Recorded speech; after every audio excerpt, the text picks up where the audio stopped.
Good morning everyone. Quickly join करो session बाबू। और आप सभी को हैप्पी मकर संक्रांति, है ना। आज 15th ऑफ जनवरी है। ऑडियो वीडियो क्लियर है? हाँ। आज 15th ऑफ जनवरी है और आप सभी को हैप्पी मकर संक्रांति। अच्छे से दही चूड़ा खाइए, तिल गुड़ खाइए और ढेर सारा पतंग उड़ाइए। थोड़ा सा पढ़ भी लीजिए, स्पेशली वो बच्चे जिनका बोर्ड एग्जाम्स है। ठीक है। तो आज हम लोग अपने एक वन शॉर्ट वीडियो में फिर से एक नया चैप्टर लेकर आए हैं जिसका नाम है केमिकल रिएक्शंस एंड इक्वेशंस। ये चैप्टर ऐसा है बाबू, बहुत सिंपल चैप्टर है, बहुत सिंपल सिंपल इसके रिएक्शंस हैं, बहुत सिंपल चीजें हैं। ये चैप्टर तो मस्ट वॉच करके जाना है आपको, है ना। ये चैप्टर आपको बिल्कुल अच्छे से करके जाना है। इस चैप्टर के कोई भी क्वेश्चंस आपसे छूटने नहीं चाहिए, ठीक है। जो बच्चे पढ़ चुके हैं वो इसको एज अ रिविजन तौर पर लेंगे। किसी बच्चे का कोई टॉपिक अगर कमजोर रह गया है तो आप ये वीडियो देखिए। हम लोग आने वाले 1 से 1.5 घंटे में इस चैप्टर को विथ पीवाईक्यूज पूरे तरीके से कंप्लीट कर लेंगे। क्लियर है? हाउस द जोश? Hi sir. ठीक है, चलो लेट्स स्टार्ट। तो केमिकल रिएक्शंस है क्या? बचपन में जब आप साइंस पढ़ते हैं 5 में 6 में तो आपको फिजिकल चेंज और केमिकल चेंज के बारे में पढ़ाया जाता है ना। जैसे आप एग्जांपल देख सकते हो, यहाँ पर एक आइस मेल्ट कर रहा है तो आइस, मेल्टिंग ऑफ आइस क्या है? एक तरीके का फिजिकल चेंज है। क्यों फिजिकल चेंज है?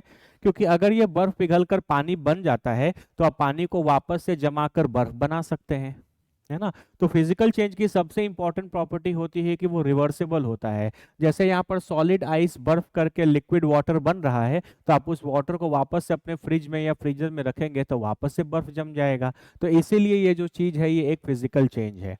लेकिन वहीं पर देखो, यहाँ पर एक बर्निंग ऑफ वुड है, लकड़ी है, लकड़ी जल रहा है। जब लकड़ी जल जाएगा तो क्या जला हुआ लकड़ी से वापस, क्या उस जले हुए राख से आप वापस ये लकड़ी ऑब्टेन कर सकते हैं? नहीं। तो ये एग्जाम्पल हो गया केमिकल चेंज का।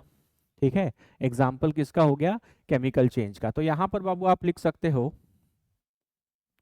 ये आपका मेल्टिंग ऑफ आइस है। ठीक है, मेल्टिंग ऑफ आइस एक एग्जाम्पल हो गया कौन से चेंज का? फिजिकल चेंज का। क्यों? क्योंकि आप इसको रिवर्ट बैक कर सकते हो, है ना। आप लिक्विड वाटर से, आप लिक्विड वाटर से वापस से आइस बना सकते हो। इसीलिए ये एग्जाम्पल किसका हो गया? फिजिकल चेंज का, है ना। लेकिन यहां पर हमने एग्जाम्पल दिया है किसका? बर्निंग ऑफ वुड का। एक लकड़ी को आप जला रहे हैं तो क्या जली हुई लकड़ी से, जली हुई लकड़ी तो राख बन जाएगी, क्या राख से वापस से आप लकड़ी बना सकते हैं? नहीं बना सकते, है ना। इसीलिए ये एग्जाम्पल किसका हो गया? एक केमिकल चेंज का। और जब जब बाबू एक केमिकल चेंज होगा तब तब हम बोलेंगे कि एक केमिकल रिएक्शन इन्वॉल्व है ना। बेसिक लेवल पे आप इतनी चीजें को अच्छे से समझ लीजिए कि जब जब हम बोलेंगे कि एक केमिकल चेंज हो रहा है इसका मतलब वहां पर अंदर में कोई ना कोई केमिकल रिएक्शन इन्वॉल्व है। ठीक है। जैसे यहाँ पर आप लकड़ी को जला रहे हैं तो इस रिएक्शन को आप बोलते हैं कंबशन रिएक्शन। क्या बोलते हैं बोलो? Combustion reaction. किसी भी चीज के जलाने को, रिएक्शन को आप क्या बोलते हैं? कंबशन रिएक्शन बोलते हैं। ठीक है। तो फिजिकल चेंजेस में कोई केमिकल रिएक्शन नहीं होता, फिजिकल चेंजेस में बस इंटर कन्वर्जन होता है। कोई रिएक्टेंट है, वहां से प्रोडक्ट बना तो प्रोडक्ट वापस से रिएक्टेंट में बदल जाएगा, आप उसको रिवर्स कर सकते हैं। लेकिन केमिकल चेंज अगर कहीं कुछ हो रहा है तो आप उसको रिवर्स नहीं कर सकते क्योंकि वहां पर एक केमिकल रिएक्शन हो रहा है। जैसे आप लकड़ी को जला दिए, लकड़ी जलकर राख बन गया तो राख से आप वापस लकड़ी नहीं बना सकते, है ना।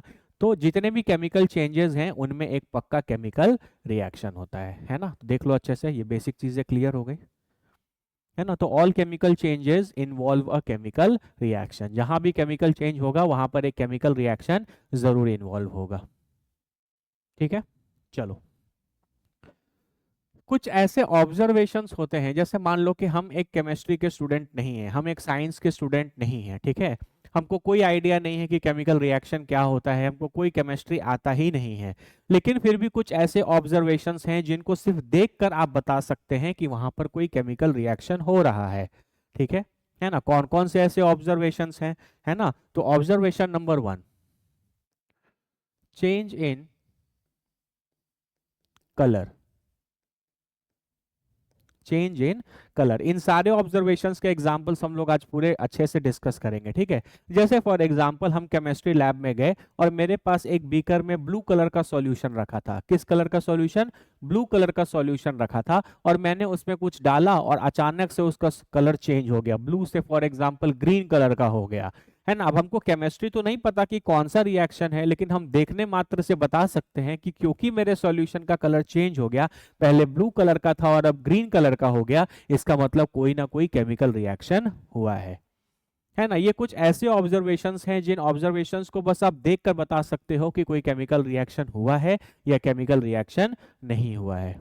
समझ में आ रहा है? तो उसमें सबसे एग्जांपल है चेंज इन कलर, है ना। फॉर एग्जांपल मान लीजिए आपके पास पहले कोई चीज ब्लू कलर का था और बाद में वो ग्रीन कलर का हो गया, इसका मतलब वहां कोई ना कोई केमिकल रिएक्शन हुआ होगा। उसी तरीके से एक हो सकता है चेंज इन टेम्परेचर, है ना। मेरे पास एक कंटेनर था, एक बीकर था, उसमें कोई सॉल्यूशन रखा हुआ था, थोड़े समय के बाद वो बीकर अचानक से गर्म हो गया। क्या हो गया? गर्म हो गया। इसका मतलब मेरे बीकर का जो टेम्परेचर है वो क्या हो रहा है? चेंज। अगर कभी किसी चीज का टेम्परेचर चेंज होने लगे, इसका मतलब हम ये बोल सकते हैं कि वहां पर कोई केमिकल रिएक्शन हुआ है ना। हम हर एक चीज का एग्जाम्पल आपको देंगे, डोंट वरी, ठीक है। क्लियर है? समझ में आ रहा है? मेरे पास एक कंटेनर था, एक बीकर था, उसमें कोई सॉल्यूशन रखा हुआ था, है ना। थोड़े समय के बाद देखा कि वो बीकर गर्म होने लगा, इसका मतलब कि वहां पर कोई केमिकल रिएक्शन हो गया। कैसे पता चला? क्योंकि बीकर गर्म होने लगा, मतलब टेम्परेचर चेंज होने लगा। तो चेंज इन टेम्परेचर भी एक ऐसा क्राइटेरिया है जो हम बता सकते हैं जिससे कि कोई केमिकल रिएक्शन हुआ है। तीसरा हो सकता है आपका एवोल्यूशन ऑफ गैस, है ना। तीसरा आपका हो सकता है एवोल्यूशन ऑफ गैस। जैसे फॉर एग्जांपल मान लीजिए कि मेरे पास एक टेस्ट ट्यूब है। इस टेस्ट ट्यूब से थोड़ी देर के बाद यहां से कुछ गैस निकलने लगा। पहले गैस नहीं निकल रहा था, लेकिन टेस्ट ट्यूब से कुछ समय के बाद देखने लगा कि गैस निकलने लगा, इसका मतलब हम ये समझ सकते हैं कि अंदर कोई ना कोई केमिकल रिएक्शन हुआ होगा। ये सब ऐसे ऑब्जर्वेशंस हैं जिसके लिए केमिस्ट्री का नॉलेज नहीं चाहिए, बस आप देखकर बता सकते हैं कि कोई चीज केमिकल रिएक्शन हो रहा है या केमिकल रिएक्शन नहीं हो रहा। कलर चेंज कर गया मतलब हो रहा होगा, केमिकल रिएक्शन हो रहा होगा। टेम्परेचर चेंज हो गया, कोई चीज गर्म या ठंडा हो गया, इसका मतलब केमिकल रिएक्शन हो रहा है ना। अचानक से किसी टेस्ट ट्यूब से या कंटेनर से गैस निकलने लगा, इसका मतलब कोई केमिकल रिएक्शन हो रहा है ना। और लास्ट में हम लोग बोल सकते हैं चेंज ऑफ स्टेट, है ना। चेंज ऑफ स्टेट का मतलब कोई चीजें सॉलिड थी और अचानक से वो किस में कन्वर्ट हो गई? लिक्विड में। या लिक्विड थी अचानक से किस में कन्वर्ट हो गई? गैस। तो इस तरीके से फिजिकल स्टेट्स भी अगर चेंज होने लगे तो हम ये बोल सकते हैं कि शायद कोई केमिकल रिएक्शन हो रहा है ना। तो ये चार ऐसे ऑब्जर्वेशंस हैं जिनके लिए आपको केमिस्ट्री का कोई नॉलेज नहीं चाहिए, बस आप देखकर बता सकते हैं कि कोई केमिकल रिएक्शन हो रहा है या केमिकल रिएक्शन नहीं हो रहा है। Change in colour, change in temperature, evolution of gas और चेंज इन फिजिकल स्टेट। आपके पास दो सॉलिड चीजें रखी हुई थी, अचानक थोड़ी देर के बाद चीजें गैस में बन गई, है ना। आपके पास दो सॉलिड चीजें थी, वो आपस में कोई केमिकल रिएक्शन किए, थोड़ी देर के बाद पता चला कि उसमें से कोई गैस निकल गया। तो ये भी एग्जांपल हो सकता है चेंज ऑफ फिजिकल स्टेट का। बोलो क्लियर है? ठीक है। जैसे यहाँ पर एक एक एग्जांपल देते हैं, ठीक है। यहाँ पर आपके पास ध्यान से देखिए, यहाँ पर आपके पास एक मैग्नीशियम रिबन है। क्या है? Magnesium ribbon. और मैग्नीशियम रिबन को आप क्या कर रहे हैं? बर्न कर रहे हैं, ठीक है। तो मैग्नीशियम रिबन को जब आप बर्न कर रहे हैं, मैग्नीशियम रिबन मतलब आपके पास मैग्नीशियम है, और किसी भी चीज को जलाया जाता है ऑक्सीजन के प्रेजेंस में। किसके प्रेजेंस में बाबू? ऑक्सीजन के प्रेजेंस में। तो मैग्नीशियम रिबन के लिए मैग्नीशियम लिख दिया, और क्योंकि जला रहे हैं तो O2 लिख दिया। तो मैग्नीशियम और ऑक्सीजन कंबाइन होगा तो ये बन जाएगा मैग्नीशियम ऑक्साइड, है ना। यहाँ 2 लगा लेते हैं, यहाँ 2 लगा लेते हैं, ठीक है। तो मैग्नीशियम प्लस ऑक्सीजन मिलकर क्या बना लिया? Magnesium oxide. ये जो चीज होता है बाबू, ये एक वाइट पाउडर होता है। कैसा पाउडर होता है? White powder. और इसका एक बड़ा इंपॉर्टेंट प्रॉपर्टी है, it burns with a white dazzling flame. कैसे बर्न करता है? It burns with a white dazzling flame. ठीक है, ये क्वेश्चन बहुत बार पूछते हैं एग्जाम में कि मैग्नीशियम रिबन को जब आप जलाएंगे तो वो कैसे जलेगा। मैग्नीशियम रिबन को जलाया जा रहा है, मतलब मेरे पास मैग्नीशियम है, जलाया जा रहा है। बचपन से आप पढ़ते जा रहे हैं कि ऑक्सीजन के प्रेजेंस में ही कोई चीज जलता है, तो मैग्नीशियम प्लस ऑक्सीजन मिलकर मैग्नीशियम ऑक्साइड हो गया। ठीक है, ये इसका रिएक्शन हो गया। ये मैग्नीशियम ऑक्साइड जो बनता है ये एक वाइट कलर का पाउडर है। क्या है? वाइट कलर का पाउडर। और जब मैग्नीशियम रिबन जलता है तो it Burns with a white dazzling flame. कैसे जलता है? वाइट डैजलिंग फ्लेम से। बोलो क्लियर है? ठीक है, तो ये बोर्ड बेसिकली आपको बता रहा है कि एक केमिकल रिएक्शन क्या होता है ना। एक केमिकल रिएक्शन बेसिकली एक तरीके का केमिकल चेंज है जिसको आप सिंपली रिवर्स नहीं कर सकते। ठीक है, कुछ ऐसे ऑब्जर्वेशंस हैं जो बस आप देख के बता सकते हैं कि कोई केमिकल रिएक्शन हो रहा है या नहीं हो रहा। उन सारे के बारे में हमने डिस्कस कर लिया और आपको एक एग्जाम्पल भी बताया है ना। जैसे मैग्नीशियम रिबन को जब आप जला रहे थे तो मैग्नीशियम ऑक्साइड बना, ये एक वाइट कलर का पाउडर होता है और it Burns with a white dazzling flame. जितनी बातें आपको बता रहे हैं इतनी बातें आपको ध्यान रखनी है, यही सारी चीजें आपके पेपर में आएंगी। क्लियर है ये? चलो, तो बाबू आप कुछ प्रैक्टिस करते हैं। ठीक है, प्रैक्टिस क्या करना है? प्रैक्टिस करना है कि केमिकल रिएक्शंस कैसे लिखे जाते हैं और उनको बैलेंस कैसे करना है। ठीक है, चलो question number 1, right a balanced chemical equation for the following gases, sorry for the following reactions. क्या क्या है भाई? हाइड्रोजन क्लोरीन मिलकर क्या बना रहा है? Hydrogen chloride. ठीक है, तो हाइड्रोजन को हम हमेशा लिखते हैं H2, क्लोरीन को हमेशा लिखेंगे Cl2 और हाइड्रोजन क्लोराइड होता है HCl।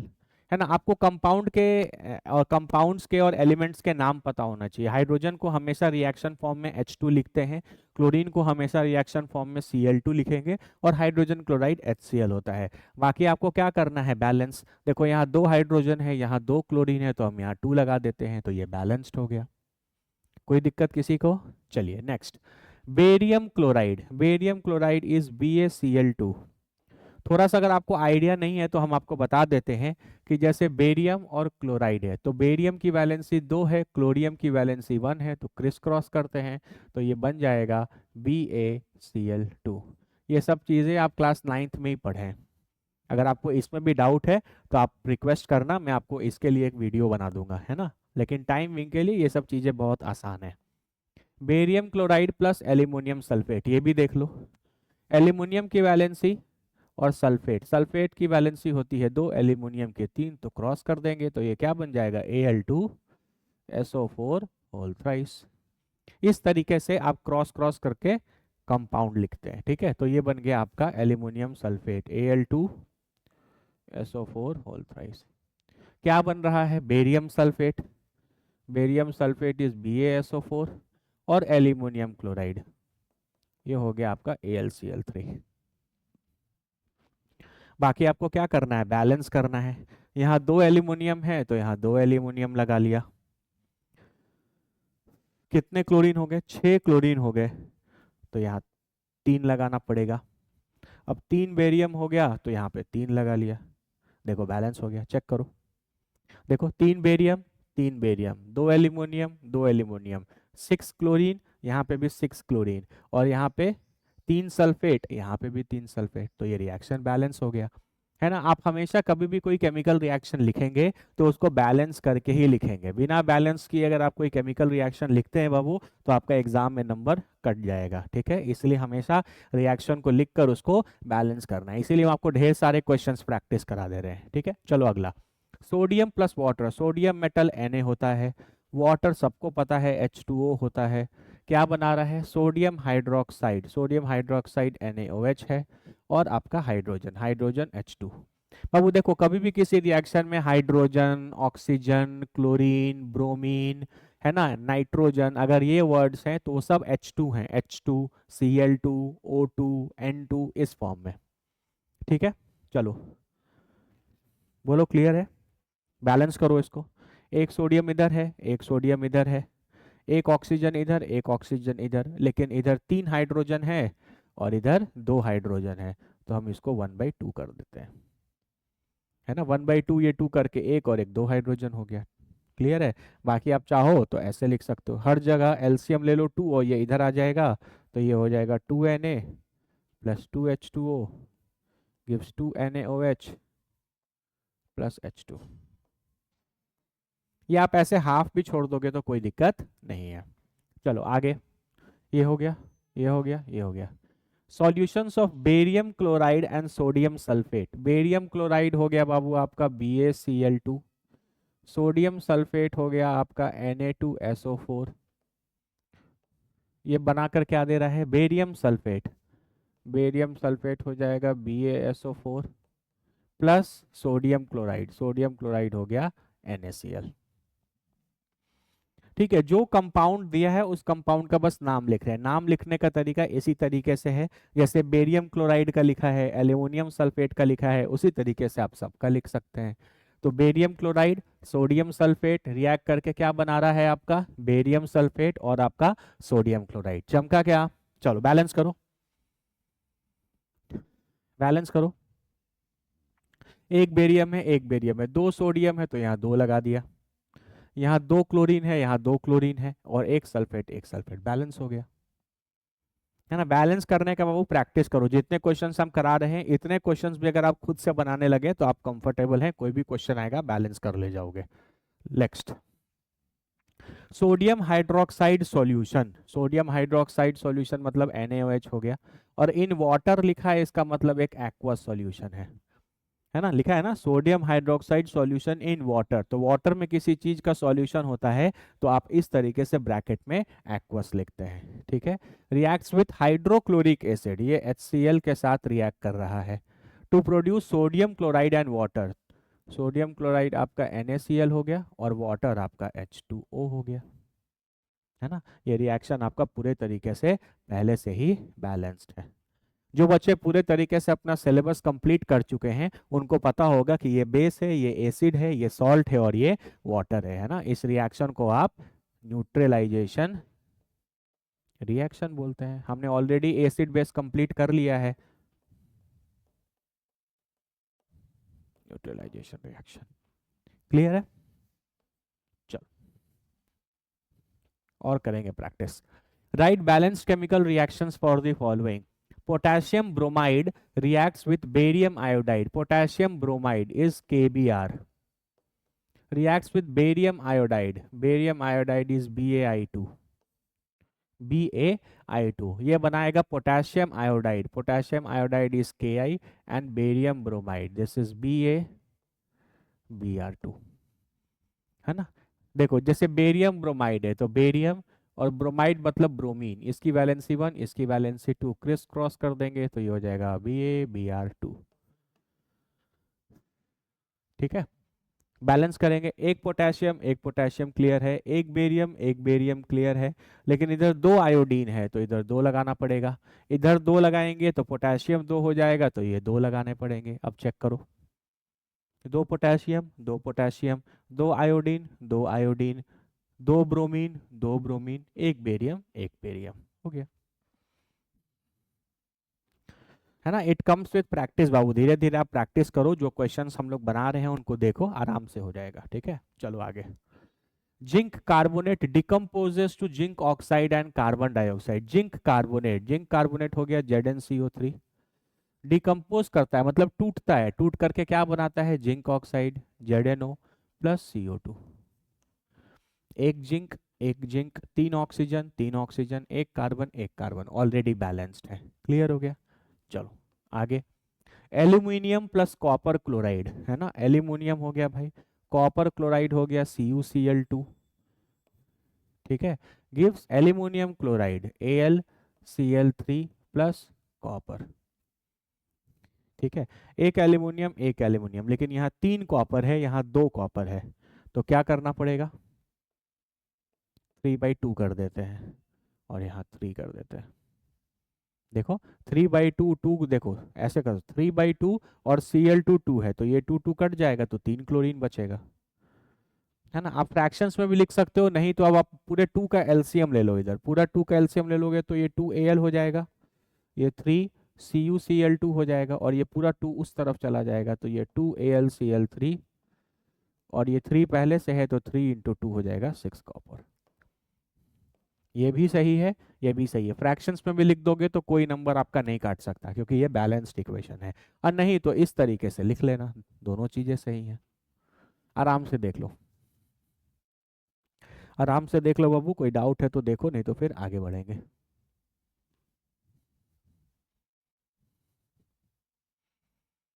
है ना, इस तरीके से फ्रैक्शन लगा सकते हो। फिर आपको इस फ्रैक्शन को हटाना है तो आप पूरा इधर 2 एलसीएम ले लो, तो ये 2 एल्यूमिनियम और ये 3 कॉपर क्लोराइड हो जाएगा, और इधर का पूरा 2 एलसीएम में जो 2 आएगा वो 2 उधर चला जाएगा, तो ये कुछ 1 है तो ये 1 इंटू 2 2 हो गया, और ये 3 है तो ये 3 इंटू 2 6 हो गया। एलसीएम लेकर बस क्रॉस मल्टीप्लाई कर देना है। क्लियर है? चलो,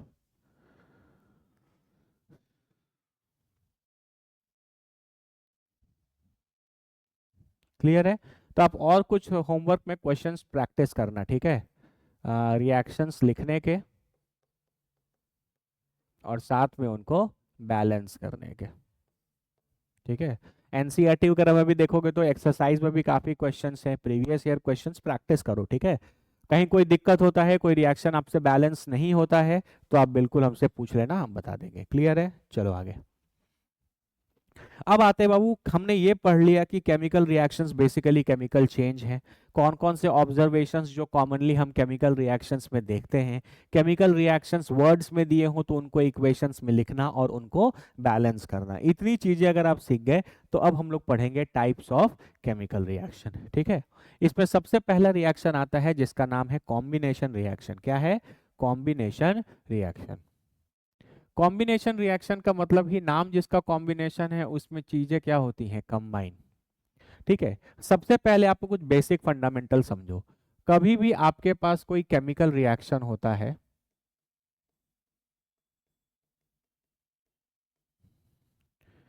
दुनिया का कोई भी केमिकल रिएक्शन अगर आपके पास है तो उसमें दो चीजें होती हैं, एक होती है रिएक्टेंट और एक होती है प्रोडक्ट। और बीच में हम लोग हमेशा लगाते हैं अपना एक एरो का साइन, याद रखना ऐसे, ठीक है। अगर आप एरो एक ड्रॉ करो ऐसे, अगर हम एक एरो ड्रॉ करें तो ये एरो का टेल है और ये जो है ये एरो का हेड है। हेड के साइड बाबू आप हमेशा लिखते हैं प्रोडक्ट्स, हेड के साइड हमेशा क्या लिखते हैं? प्रोडक्ट्स। और टेल के साइड हमेशा क्या लिखते हैं? रिएक्टेंट्स, है ना। जैसे for example C plus O2 gives CO2, C plus O2 gives CO2, है ना। तो यहाँ पर एरो के सामने जो चीजें लिखी गई हैं CO2, इसका मतलब CO2 क्या है? आपका प्रोडक्ट है। और ये प्रोडक्ट बना कैसे है? कार्बन और ऑक्सीजन के कंबाइन करने से। तो कार्बन और ऑक्सीजन क्योंकि टेल के साइड लिखा गया है तो ये रिएक्टेंट है ना। तो दुनिया के किसी भी केमिकल रिएक्शन में रिएक्टेंट और प्रोडक्ट इन्वॉल्व होते हैं, है ना। एरो के हेड के साइड जो चीजें लिखी जाती हैं वो प्रोडक्ट्स होते हैं और टेल के साइड जो चीजें लिखी जाए वो रिएक्टेंट होती हैं। क्लियर? तो दुनिया के हर एक केमिकल रिएक्शन में रिएक्टेंट और प्रोडक्ट हमेशा दोनों मौजूद रहते हैं। सिर्फ रिएक्टेंट का कोई रिएक्शन नहीं हो सकता या सिर्फ प्रोडक्ट का कोई रिएक्शन नहीं हो सकता। आपके पास हमेशा रिएक्टेंट और प्रोडक्ट दोनों मौजूद होते हैं एक केमिकल रिएक्शन में। क्लियर है? चलो, तो कॉम्बिनेशन रिएक्शन में क्या होता है? कॉम्बिनेशन रिएक्शन में आपके पास रिएक्टेंट एक से ज्यादा होता है लेकिन प्रोडक्ट हमेशा एक होता है, ये चीज याद रखना है, ठीक है। कॉम्बिनेशन रिएक्शन एक ऐसा रिएक्शन है जिसमें हमेशा रिएक्टेंट एक से ज्यादा रहेंगे, है ना, क्योंकि एक से ज्यादा चीजें आपस में कंबाइन करेंगी और कंबाइन करके एक प्रोडक्ट बनाएंगे। उसी रिएक्शन को हम बोलते हैं कॉम्बिनेशन रिएक्शन। कॉम्बिनेशन रिएक्शन मतलब कंबाइन करना। तो रिएक्टेंट एक से ज्यादा है और वो आपस में कंबाइन करके आपको एक प्रोडक्ट बना कर देंगे, ठीक है। क्लियर है? जैसे यहाँ पर मैंने लिखा है C plus O2 gives CO2, क्या यहाँ पे रिएक्टेंट एक से ज्यादा है? हाँ। क्या ये दोनों कंबाइन करके आपको एक प्रोडक्ट बनाकर दे रहे हैं? हाँ। इसका मतलब ये एक एग्जांपल किसका है? कॉम्बिनेशन रिएक्शन का है, ठीक है। जैसे फॉर एग्जांपल मेरे पास वाटर है, H2 प्लस O2 मिलकर H2O बना रहे हैं ना, बैलेंस करने के लिए हम 2H2 और यहाँ 2H2O लगा देते हैं, ये बैलेंस हो गया। तो यहाँ पर भी देखिए, यहाँ पे भी रिएक्टेंट आपके एक से ज़्यादा है और यहाँ पे प्रोडक्ट आपका एक है, मतलब ये भी एग्जाम्पल है किसका, कॉम्बिनेशन रिएक्शन का। ये भी एग्जाम्पल किसका हो गया, कॉम्बिनेशन रिएक्शन का, क्योंकि रिएक्टेंट एक से ज्यादा है, हाइड्रोजन और ऑक्सीजन आपस में कंबाइन करके आपको एक प्रोडक्ट बनाकर दे रहे हैं वाटर, जिसका नाम है कॉम्बिनेशन रिएक्शन। क्लियर है? चलो, यहाँ पर आपको एक डायग्राम दिख रहा होगा, है ना, ये रिएक्शन हम ऑलरेडी कितने बार बता चुके हैं आपको, ठीक है। यहाँ पर आप क्या करते हैं, क्विक लाइम लेते हैं, क्या लेते हैं, क्विक लाइम। क्विक लाइम बोलते हैं बाबू कैल्शियम ऑक्साइड को, और इसको डालते हैं वाटर में, ठीक है। तो कैल्शियम ऑक्साइड को जब आप वाटर में डालेंगे तो बन जाएगा कैल्शियम हाइड्रोक्साइड, और इसको बोलते हैं बाबू आप स्लेट लाइम, ठीक है। और इस कंपाउंड का आप यूज करते हैं किस चीज के लिए, वाइट वॉशिंग के लिए। किसके लिए यूज करते हैं, वाइट वॉशिंग के लिए। पुराने समय में जब घर का पोचारा वगैरह होता था तो लोग चूना वगैरह का इस्तेमाल करते थे, किसका इस्तेमाल करते थे, चूना का इस्तेमाल करते थे, ठीक है। तो बाहर से कैल्शियम ऑक्साइड खरीद कर लाते थे, अपने बाल्टी में डालते थे, ऊपर से पानी डालते थे और ये चीज बना लेते थे कैल्शियम हाइड्रोक्साइड, और फिर इस चीज को दीवार पर क्या करते थे, पेंट कर देते थे, ठीक है। ये जो रिएक्शन है बाबू, ये एक एक्सोथर्मिक रिएक्शन है। कैसा रिएक्शन है बोलो, एक्सोथर्मिक रिएक्शन है ना, क्योंकि यहाँ पर बहुत ज्यादा हीट जो है वो रिलीज होती है। इसलिए आप ध्यान से देखो इस डायग्राम में, यहाँ पर कुछ समय के बाद जब इस लड़के ने इस कंटेनर को छुआ है तो इसको वार्म महसूस हो रहा है, गर्म महसूस हो रहा है। कैसा महसूस हो रहा है, गर्म महसूस हो रहा है, वार्म महसूस हो रहा है, ठीक है। याद करो, ये एक एग्जाम्पल हो गया किसका, चेंज इन टेम्परेचर का, है ना। जब रिएक्शन हुआ, जब आपने इसको इसको डाला और जब प्रोडक्ट बनाया, है ना, तो ये जो रिएक्शन हुआ, इस रिएक्शन के कारण ये जो कंटेनर है ये गर्म हो गया, इसका मतलब टेम्परेचर चेंज हुआ, इसका मतलब कोई ना कोई केमिकल रिएक्शन हुआ होगा, है ना। और कौन सा केमिकल रिएक्शन हुआ है, ये केमिकल रिएक्शन हुआ है। यहाँ पे भी देखो, रिएक्टेंट एक से ज्यादा है और प्रोडक्ट बाबू एक ही है। ये हीट को प्रोडक्ट नहीं लेते, हीट को प्रोडक्ट नहीं लिखते, ये तो बस बता रहे हैं कि हीट रिलीज हो रहा है। ये एक्सोथर्मिक रिएक्शन या हीट लिखा हुआ हो इस साइड तो उसको प्रोडक्ट में काउंट नहीं करते, है ना, ठीक है। वो तो हीट एनर्जी रिलीज हो रही है बता रहा है, प्रोडक्ट एक ही है कैल्शियम हाइड्रोक्साइड। इसीलिए ये किसका एग्जाम्पल हो गया, कॉम्बिनेशन रिएक्शन का एग्जाम्पल हो गया, है ना। तो कभी भी कोई ऐसा क्वेश्चन आता है जिसमें व्हाइट वॉशिंग वाला वर्ड इस्तेमाल है, इसका मतलब आपको ये रिएक्शन लिखना है ना, conversion of quick lime to slate lime. Quick lime calcium oxide है और ये कन्वर्ट हो रहा है स्लेट लाइम में। क्लियर है? इससे इंपॉर्टेंट एक और रिएक्शन है, ये जो कैल्शियम हाइड्रोक्साइड है ये एटमॉस्फेयर में पड़े CO2 के साथ रिएक्ट करके कैल्शियम कार्बोनेट प्लस वाटर बनाता है, ठीक है। अब इसको समझो, जैसे फॉर एग्जांपल आपने कैल्शियम ऑक्साइड आप खरीद कर लाए थे, आपने पानी डाला, आपने स्लेट लाइम बना लिया और उसे स्लेट लाइम से आपने अपने पूरे घर में पेंट कर दिया।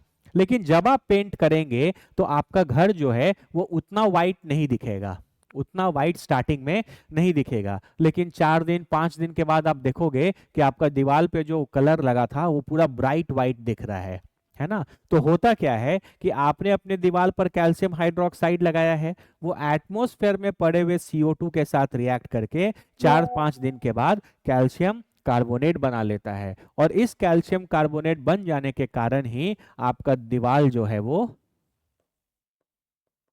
वाइट अपीयरेंस देता है ना। तो ये दोनों सेट ऑफ रिएक्शंस बड़े ही इंपॉर्टेंट है, ये दोनों सेट ऑफ रिएक्शंस बड़े ही इंपॉर्टेंट है बाबू, है ना। सबसे पहले क्विक लाइम लाए, पानी में डाले, स्लेक लाइम बनाए, स्लेक लाइम से पोचारा कर दिया, और वो जो पोचारा कर दिया कैल्शियम हाइड्रोक्साइड से, वो आपके दीवार पर कैल्शियम हाइड्रोक्साइड जो लगा हुआ है वो एटमॉस्फेयर में पड़े CO2 के साथ रिएक्ट करके क्या बनाता है, कैल्शियम कार्बोनेट। इसीलिए पोचारा करने के 3 दिन 4 दिन के बाद आपका जो दीवार है वो ज्यादा ब्राइट नजर आएगा, अगर आप कैल्शियम हाइड्रोक्साइड या स्लेक लाइम से अपने घर को पेंट कर रहे हैं तो। चमका? देख लो अच्छे से, बोलो क्लियर है? ये वाला जो रिएक्शन मैंने यहाँ पर लिखा है, ये रिएक्शन कॉम्बिनेशन रिएक्शन का एग्जाम्पल नहीं है। This example is not a combination reaction. क्यों? क्योंकि यहाँ रिएक्टेंट भी एक से ज्यादा है और यहाँ प्रोडक्ट भी एक से ज्यादा है ना। लेकिन ऊपर वाला रिएक्शन बिल्कुल कॉम्बिनेशन रिएक्शन है, क्योंकि ये दोनों चीजें साथ में पढ़ी जाती हैं, इसलिए मैंने दोनों चीजें आपको साथ में पढ़ा दी। याद रखना, नीचे वाला reaction is not an example of combination reaction, लेकिन आपको ध्यान रखना है, बोर्ड में बहुत बार पूछता है ये। क्लियर है? ये अच्छे से देख लो।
क्लियर है? चलो, यहाँ पर आप एक और चीज समझ सकते हो। जैसे यहाँ पर मैंने आपको बताया था कि कोई चीज जब भी जलता है ना, कोई भी चीज अगर कभी बर्न होता है तो हमेशा ऑक्सीजन के प्रेजेंस में होता है। ठीक है? तो किसी भी चीज का, कोई भी एंटिटी है, उसका रिएक्शन अगर हम ऑक्सीजन के साथ कराते हैं तो एक तरीके से हम उसको बोल सकते हैं कि हम कंबशन रिएक्शन करा रहे हैं। क्या करा रहे हैं?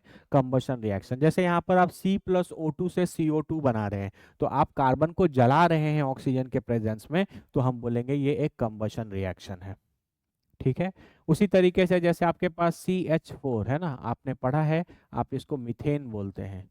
तो मीथेन का रिएक्शन जब आप ऑक्सीजन के साथ कराएंगे तो आपको CO2 और वाटर मिलेगा, और ये भी हीट एनर्जी रिलीज करेगा, क्योंकि ये रिएक्शन भी कैसा रिएक्शन है? एक्सोथर्मिक रिएक्शन है।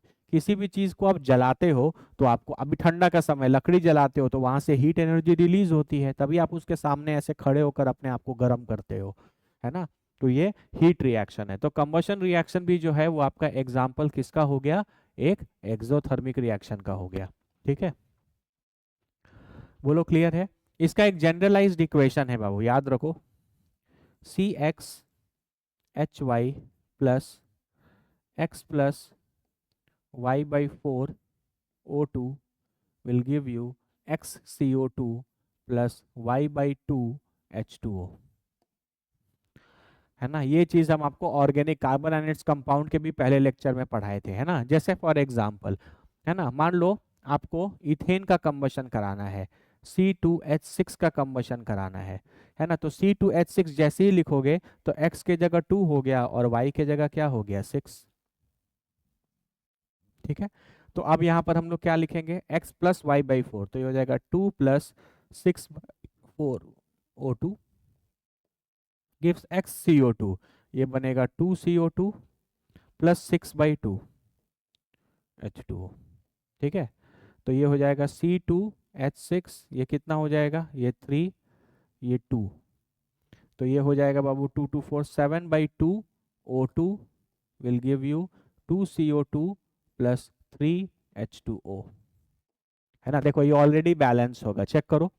देखो 2 carbon 2 carbon, 6 hydrogen 6 hydrogen, 7/2 into 2 ये कितना हो गया 7 ऑक्सीजन। तो 2 4 ऑक्सीजन इधर और 3 ऑक्सीजन इधर, तो ये आपका बैलेंस्ड है ना। तो ये इक्वेशन अगर तुम याद रखोगे तो तुमको किसी इक्वेशन को बैलेंस करने की जरूरत नहीं पड़ेगी।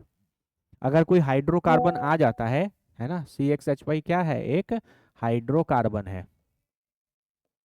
तो अगर आपके पास कोई हाइड्रोकार्बन आ जाता है और उसका कंबशन रिएक्शन लिखना है तो आप डायरेक्टली इस तरीके के जनरलाइज्ड फॉर्मूले से डायरेक्ट लिख सकते हैं। अच्छे से चेक कर लो इसको। ये हम आपको ऑलरेडी ये जो हम लोग ने पहला लेक्चर रिकॉर्ड किया था कार्बन एंड इट्स कंपाउंड के रिएक्शंस वाले पार्ट में हम लोग को ऑलरेडी पढ़ा चुके हैं। ये मैंने आपको पहले भी पढ़ाया है, जो बच्चे लेक्चर्स देख रहे होंगे उनको ये बात पता होगा। ठीक है, अच्छे से देख लो। ठीक है बाबू, तो ध्यान रखना। लेकिन ये जितने भी रिएक्शंस हम यहाँ पर लिख रहे हैं ये कोई भी कॉम्बिनेशन रिएक्शन के पार्ट नहीं है। क्यों नहीं है? क्योंकि हर में यहाँ प्रोडक्ट एक से ज़्यादा बन रहा है। प्रोडक्ट अगर एक ही बने और रिएक्टेंट एक से ज़्यादा हो तो ही आप बोलते हैं कॉम्बिनेशन रिएक्शन। लेकिन ये सारी चीज़ें आपके एनसीईआरटी में मेंशन्ड है, इसलिए आपको बहुत अच्छे से इनको फॉलो करना है। क्लियर है? क्लियर है, याद रखना। CXHY x प्लस y/4 है ना। जैसे यहाँ पर हमको C2H6 का कराना था तो इसको CXHY से कंपेयर करो। तो यहाँ पे 2 कार्बन है तो x की वैल्यू 2 हो गई और 6 हाइड्रोजन है तो y की वैल्यू 6 हो गई। अब इस इक्वेशन में जहां जहां x और y है वहां वहां पुट कर दो, आपका आंसर आ जाएगा। डायरेक्टली जो आएगा वो एकदम बैलेंस्ड केमिकल इक्वेशन आएगा। क्या आएगा? बैलेंस्ड केमिकल इक्वेशन आएगा। आपको बैलेंस करने की जरूरत नहीं है। ठीक है, एक बार देख लो फिर आगे बढ़ते हैं।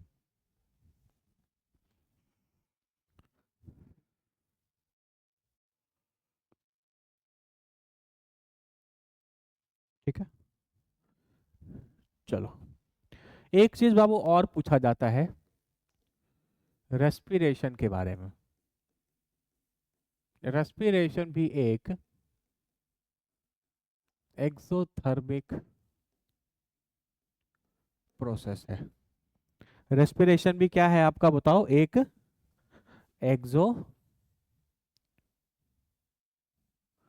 रेस्पिरेशन भी आपका एक एक्सोथर्मिक प्रोसेस है। अब इसको थोड़ा समझते हैं। ये बोर्ड में पूछता भी है कि why respiration is an exothermic process. 2 marks का ये क्वेश्चन आता है। ठीक है, तो ऐसा इसलिए होता है कि देखो सबसे पहले हम लोग फूड इनटेक करते हैं। ठीक है, वो सारा का सारा जो फूड है वो कार्बोहाइड्रेट्स में ब्रेक होता है और कार्बोहाइड्रेट से बाबू वो ब्रेक हो जाता है ग्लूकोज में। ठीक है, और ग्लूकोज होता है C6H12O6। ठीक है, ये कन्वर्जन आपको थोड़ा सा ध्यान में रखना है। ठीक है ना। जैसे आप बचपन से आप पढ़ते हैं कि हम लोग खाना क्यों खाते हैं, तो खाना इसलिए खाते हैं क्योंकि खाना खाने से हम लोग को एनर्जी मिलती है। Food gives us energy. तो क्या है बेसिकली प्रोसेस? तो हम जो भी खाना खाते हैं हमारा बॉडी में जो भी एंजाइम्स है, जो भी मैकेनिज्म है, वो उसको कार्बोहाइड्रेट्स में पहले ब्रेक करता है और कार्बोहाइड्रेट्स को वापस वो कन्वर्ट कर देता है ग्लूकोज में। किस में कन्वर्ट कर देता है? ग्लूकोज में। ठीक है, अब आप जब रेस्पिरेशन करते हैं, जब आप सांस लेते हैं तो आप O2 का इंटेक करते हैं। बोलो, किसका इंटेक करते हैं? O2 का। जब आप सांस लेते हैं तो ऑक्सीजन अंदर लेते हैं, है ना। तो आपके बॉडी में खाने से ग्लूकोज पहुंच गया C6H12O6। ठीक है, और अब आप इसका रिएक्शन O2 के साथ करा रहे हो, है ना। बेसिकली आपने खाना खाया तो आपके बॉडी में जो भी मैकेनिज्म है वो आपके खाने को ग्लूकोज में बदल दिया, और आप सांस ले रहे हो तो ऑक्सीजन अंदर जा रहा है। तो खाने से ग्लूकोज और सांस लेने से ऑक्सीजन, दोनों चीजें आपके बॉडी के अंदर गई तो ये आपस में क्या कर जाएंगे? रिएक्ट। तो रिएक्ट करके बनाएंगे बाबू CO2 H2O और यहाँ पर एनर्जी रिलीज होगी, है ना। क्योंकि यहाँ पर एनर्जी रिलीज हो रही है इसीलिए इस प्रोसेस को हम एक्सोथर्मिक बोलते हैं और इसीलिए रेस्पिरेशन आपका एक्सोथर्मिक प्रोसेस है ना। बहुत बेसिक सा चीज है। आपसे कोई पूछे कि why respiration is an exothermic process, तो आप बोलोगे कि जो फूड हम लोग इनटेक करते हैं it first gets converted into carbohydrates and then gets converted into glucose, है ना। And during respiration we take in oxygen, so the glucose present in the body reacts with the oxygen intake. है ना, oxygen, and gives us CO2 water and energy. ये जो energy यहाँ पर release हो रही है, इसी से आपको ताकत मिलती है और आप अपने जीवन का सारा काम कर पाते हैं, है ना। तो फूड गिव्स अस एनर्जी जो बचपन में पढ़ा था, वो इस प्रोसेस और इस रिएक्शन के थ्रू संभव हो पाता है ना। बाकी आप इसको बैलेंस कर लेना। यहाँ 6 कार्बन है तो यहाँ 6 लगा लेना, और 12 है तो ये भी 6 लगा लेना, ठीक है। और ये भी 6 कर लो। 6 कार्बन हो गए, 12 हाइड्रोजन हो गए, और 12 और 6 18, 12 और 6 18, हाँ, तो बैलेंस्ड हो गया, है ना। तो इस रिएक्शन के कारण आपका जो रेस्पिरेशन का जो प्रोसेस है वो एक एक्सोथर्मिक प्रोसेस है। वो लोग क्लियर है ना। तो इस तरीके से आपका कॉम्बिनेशन रिएक्शन कंप्लीट हो गया। आपसे कोई पूछे कि what is a combination reaction, तो आप डेफिनेशन के तौर पर इसी चीज को लिख सकते हो, when more than one reactants combine to give one product, the reaction is known as combination reaction. इसमें 2-3 examples, quick lime to slate lime पूछा जाता है, कंबशन रिएक्शन पूछा जाता है, और रेस्पिरेशन पूछा जाता है ना। एक बार अच्छे से देख लो, फिर अगला रिएक्शन स्टार्ट करेंगे। आराम से बाबू, स्टेप बाय स्टेप करेंगे, धुआं उड़ा देंगे, डोंट वरी।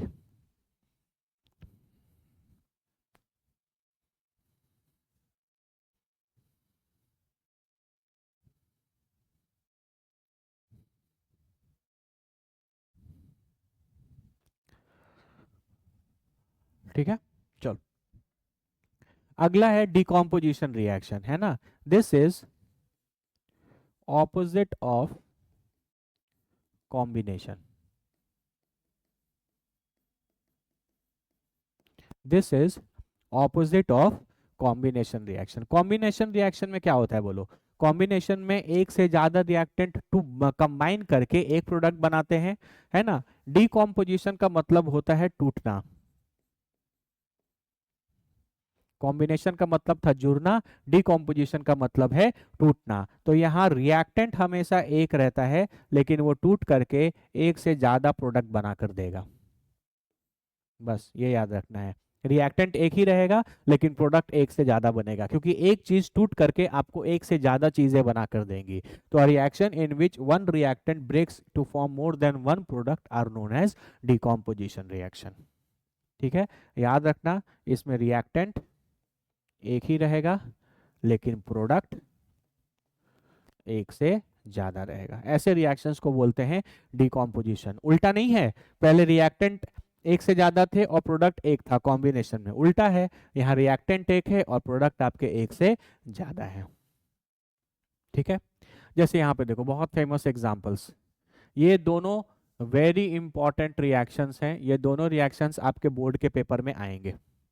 ठीक है, यहाँ पर एक बच्ची क्या कर रही है, उसने फेरस सल्फेट के क्रिस्टल्स लिए हैं। किसके क्रिस्टल्स लिए हैं, फेरस सल्फेट के। तो फेरस सल्फेट बाबू हो जाएगा आपका FeSO4.7H2O।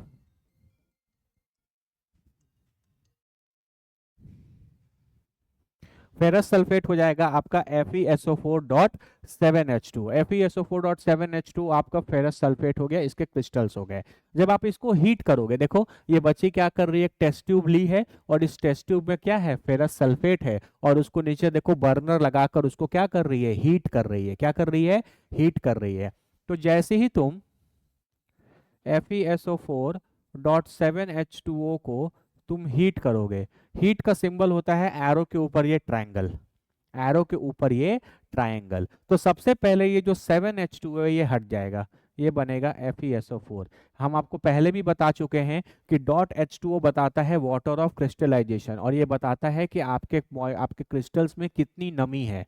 आप इसके क्रिस्टल्स को हाथ से छुएंगे तो आपको मॉइस्चर या नमी महसूस होगी। तो जब आप इसको हीट करना चालू करेंगे तो सबसे पहले वाटर ऑफ क्रिस्टलाइजेशन गायब होगा, मतलब जो नमी महसूस हो रही है वो खत्म हो जाएगी।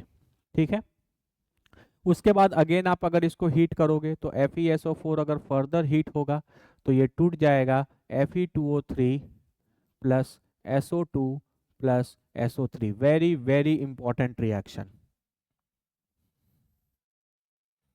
है ना, वेरी वेरी इंपॉर्टेंट रिएक्शन। इन दोनों रिएक्शंस में से एक रिएक्शन इस बार बोर्ड एग्जाम में एक्सपेक्टेड है, इसलिए आप इनको बहुत अच्छे से देखना, है ना। तो ये आयरन सल्फेट है, ये टूट गया किस में, आयरन ऑक्साइड में।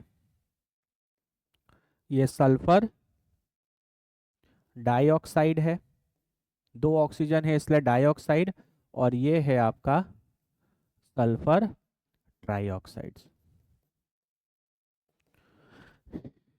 ठीक है। ये जो SO2 और SO3 गैसेस यहाँ से निकल रहे हैं, इनका बड़ा ही पंजेंट स्मेल रहता है।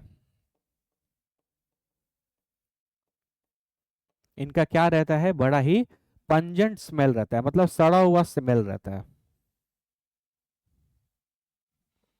है ना। ये इन गैसेस की कैरेक्टरिस्टिक है ना, क्योंकि गैसेस निकल रही है तो आपको देख के तो पता नहीं चलेगा, तो जब आप इनको स्मेल करेंगे तो बड़ा पंजेंट टाइप का स्मेल, सड़ा हुआ स्मेल रहता है। तो ये स्मेल ही इनका कैरेक्टरिस्टिक है। वो स्मेल अगर आपको महसूस होने लगे कि हाँ वैसा स्मेल आ रहा है, इसका मतलब 100% यहाँ से SO2 और SO3 रिलीज हो रही है। तो देखो बाबू, यहाँ पे रिएक्टेंट आपका एक ही है, लेकिन आपके जो प्रोडक्ट्स हैं वो एक से ज़्यादा है। तो ये एग्जाम्पल हो गया किसका, डीकॉम्पोजिशन रिएक्शन का, है ना। तो ये रिएक्शन की सारी बातें याद रखेंगे।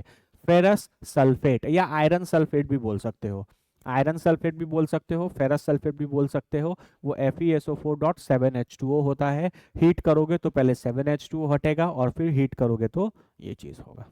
क्लियर है। इसी से मिलता जुलता एक और रिएक्शन है, यहाँ पर फिर एक टेस्ट ट्यूब में लिया गया है लेड नाइट्रेट, है ना। लेस आपको पता होगा, लेड होता है इसकी वैलेंसी 2 और नाइट्रेट होती है इसकी वैलेंसी 1, क्रिस क्रॉस कर दोगे तो ये हो जाएगा बाबू लेड नाइट्रेट।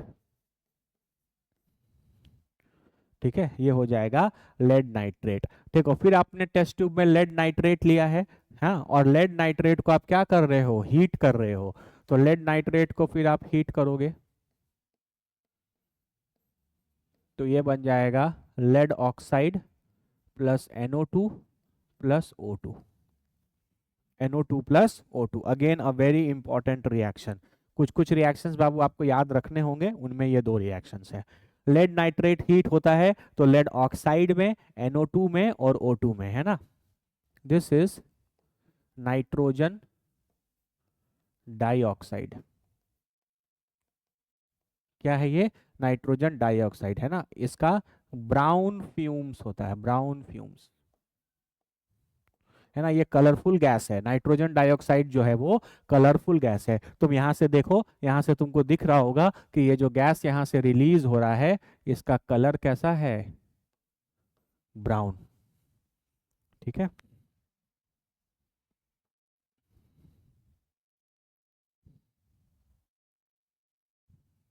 ठीक है, इसका जो कलर है यहाँ से वो ब्राउन है, ब्राउन फ्यूम्स, है ना। ये कैरेक्टरिस्टिक है यहाँ से, क्योंकि इसको टूटा, ये टूटा तो देखो NO2 मिला और NO2 गैस निकलेगा, जब गैस निकलेगा तो उस गैस का कलर होता है ब्राउन। ये सब चीजें पूछते हैं कि लेड नाइट्रेट में जब डिकम्पोजिशन होगा, देखो यहाँ पे भी आपके पास रिएक्टेंट एक है और प्रोडक्ट जो है वो एक से ज्यादा है।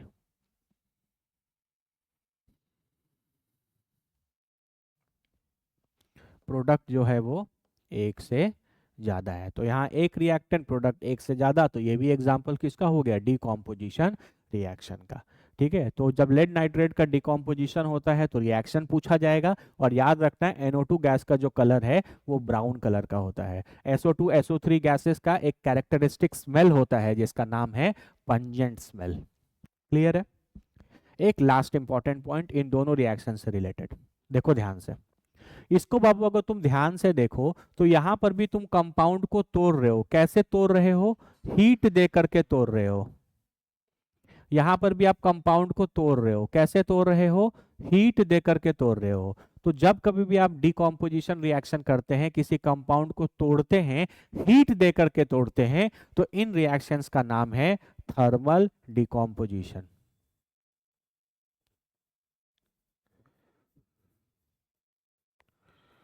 ठीक है, वेरी इंपॉर्टेंट।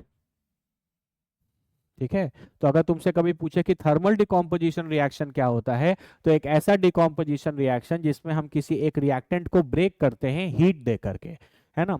एरो के ऊपर जब भी ऐसा ट्रायंगल बना हुआ हो तो वो एक एग्जांपल होता है बाबू थर्मल डिकम्पोजिशन का। किसका, थर्मल डिकम्पोजिशन का। इसमें आप सब्सटेंसेस को तोड़ते हैं हीट दे करके।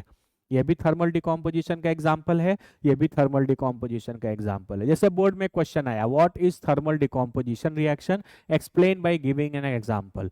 तो आप ये डेफिनेशन लिख देना और इन दोनों में से कोई भी एक एग्जांपल लिख देना अच्छे से, तो आपको फुल मार्क्स मिल जाएंगे। ठीक है, अच्छे से देख लो एक बार, फिर आगे बढ़ेंगे।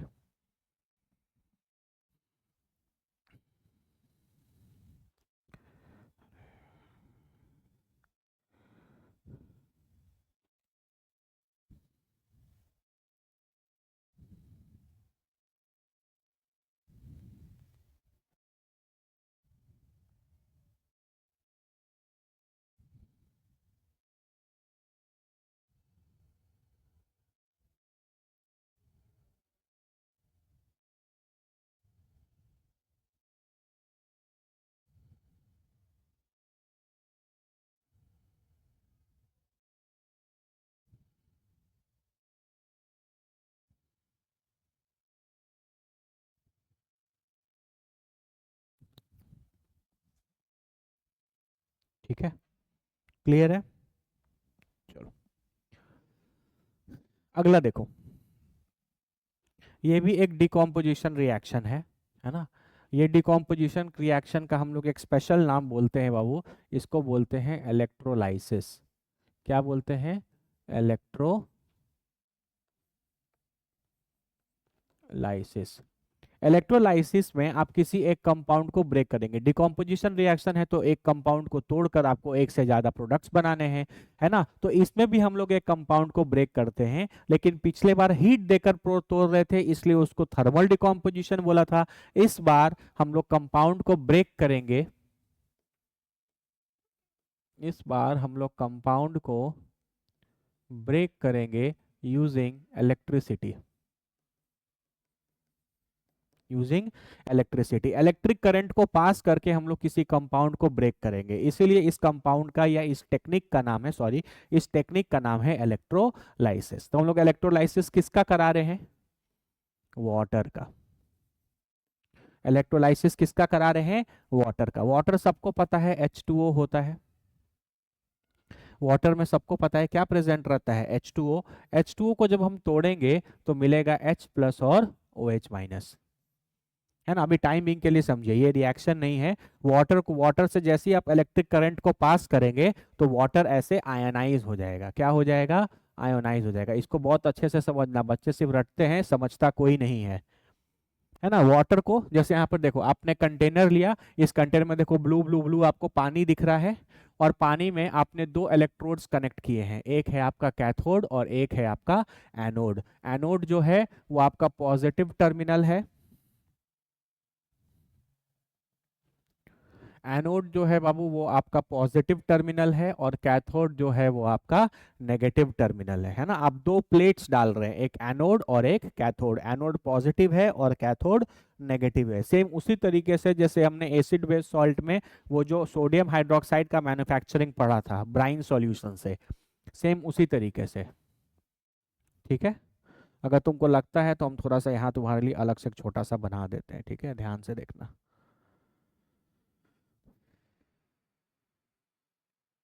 ठीक है,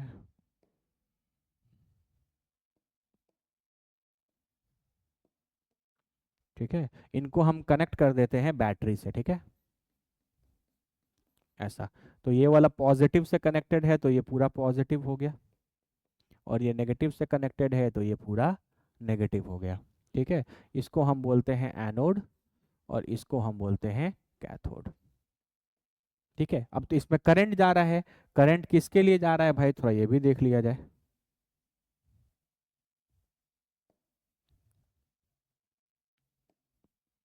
करंट जा रहा है पूरे पानी के लिए। किसके लिए जा रहा है? पानी के लिए। जैसे ही पानी में करंट जाएगा तो ये टूट जाएगा बाबू H प्लस में और OH माइनस में। किस में जाएगा? H प्लस और OH माइनस में। क्लियर है सबको? अब बताओ, अब ये पूरा का पूरा नेगेटिव है, ये पूरा का पूरा नेगेटिव है, तो नेगेटिव के तरफ क्या अट्रैक्ट होगा? OH माइनस अट्रैक्ट होगा या H प्लस अट्रैक्ट होगा? नेगेटिव के तरफ पॉजिटिव आयन ही अट्रैक्ट होगा, तो H प्लस इसके पास चला जाएगा। ठीक है, H प्लस क्या जाएगा, इसके पास चला जाएगा। अब ये नेगेटिव इलेक्ट्रोड है तो इसके पास बहुत सारे इलेक्ट्रॉन्स हैं। किसी के पास भी नेगेटिव चार्ज कब आता है, जब उसके पास बहुत सारे इलेक्ट्रॉन्स होते हैं। तो ये H प्लस नेगेटिव के पास गया है तो ये इसको इलेक्ट्रॉन देगा, है ना। तो 2H प्लस 2 इलेक्ट्रॉन ले लेगा तो ये बन जाएगा H2 गैस। ठीक है, तो आपको कैथोड से बाहर ऊपर में, यहाँ कैथोड से बाहर आपको ऊपर में H2 गैस जाता हुआ दिखाई देगा। ठीक है, यहाँ पे भी कैथोड से बाहर आपको बाहर जाता हुआ H2 गैस नजर आएगा।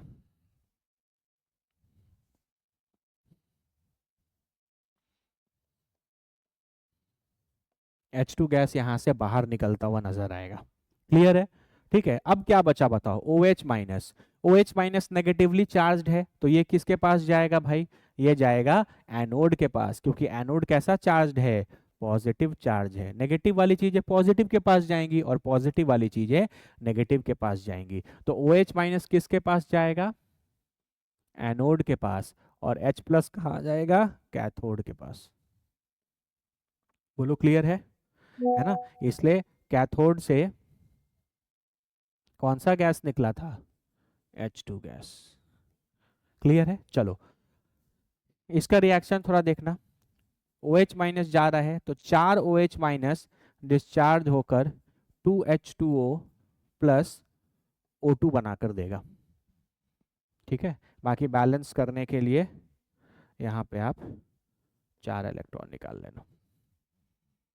ठीक है, देखो ये नेगेटिव चार्ज है, नेगेटिव चार्ज पॉजिटिव वाले के पास जा रहा है तो ये नेगेटिव वाली चीज अपना इलेक्ट्रॉन लूज कर देगा, है ना। इस तरीके से देखो 4 हाइड्रोजन है, 2 ऑक्सीजन इधर, 2 ऑक्सीजन इधर, 4 ऑक्सीजन हो गया और 4 इलेक्ट्रॉन। तो यहाँ से जो गैस निकल रहा है बाबू, वो O2 गैस निकल रहा है। कौन सा गैस निकल रहा है, O2 गैस। तो याद रखेंगे कि एनोड से कौन सा गैस निकल रहा है, O2। एनोड से कौन सा गैस निकल रहा है, O2। तो ये दोनों आपके प्रोडक्ट्स हैं। जब आप वाटर का इलेक्ट्रोलाइसिस करोगे, जब आप वाटर से इलेक्ट्रिक करंट पास करोगे तो आपको ये दो गैसेस निकलेंगे, है ना। तो ओवरऑल आपके पास पहले क्या था, वाटर, बाद में क्या मिला, H2 और O2। बाकी बैलेंस करने के लिए यहाँ 2 लगा लेना, यहाँ 2 लगा लेना। ये हो गया आपका रिएक्शन।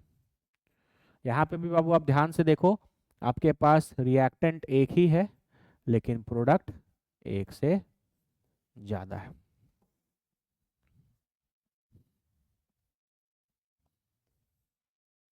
सब बच्चे रट्टा मारते बाबू, सब रट्टा मारते हैं कि H2O टूटेगा तो H2 और O2 मिलेगा, है ना। लेकिन हम आपको पूरा मैकेनिज्म बता रहे हैं, ध्यान से समझो।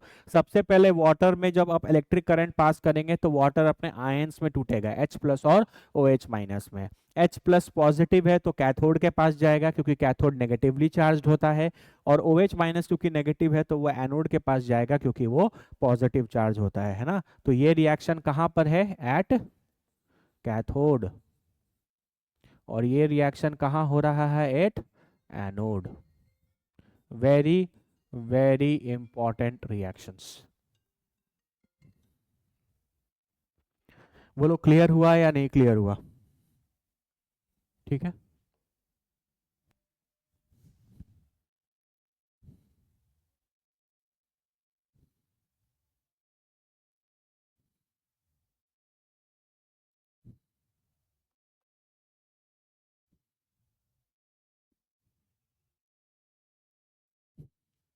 क्लियर है, सॉरी थोड़ा फोन आ गया था। क्लियर है, यहाँ तक समझ में आया, इसको अच्छे से देखना, ठीक है, वेरी इंपॉर्टेंट। बोलो क्लियर है, ठीक है। सबसे पहले देखो, सबसे पहले पानी में जब करंट पास करोगे तो पानी टूटेगा, किस में टूटेगा, H प्लस में और OH माइनस में टूटेगा, ठीक है। फिर H प्लस पॉजिटिवली चार्ज है तो वह कैथोड के पास जाएगा क्योंकि कैथोड नेगेटिवली चार्ज इलेक्ट्रोड है ना, क्योंकि वो बैटरी के नेगेटिव टर्मिनल से कनेक्टेड है। और OH माइनस क्योंकि नेगेटिवली चार्ज है तो वो एनोड के पास जाएगा, क्यों, क्योंकि एनोड पॉजिटिव चार्ज है। एनोड पॉजिटिवली चार्ज क्यों है, क्योंकि वो बैटरी के पॉजिटिव टर्मिनल से कनेक्टेड है ना। तो H प्लस गया नेगेटिव वाले के पास तो वो इलेक्ट्रॉन गेन करके हाइड्रोजन गैस निकाल दिया, और OH माइनस गया पॉजिटिव वाले के पास तो ये इलेक्ट्रॉन को लूज करके, है ना। देखो ये नेगेटिव के पास जा रहा है तो इलेक्ट्रॉन गेन कर रहा है, ये पॉजिटिव के पास जा रहा है तो ये इलेक्ट्रॉन लूज कर रहा है। है ना, और लूज करके ये O2 निकाल दिया, तो कैथोड से H2 और एनोड से O2 गैस निकला है। वो लोग क्लियर है या नहीं क्लियर है, अच्छे से ध्यान से देख लो।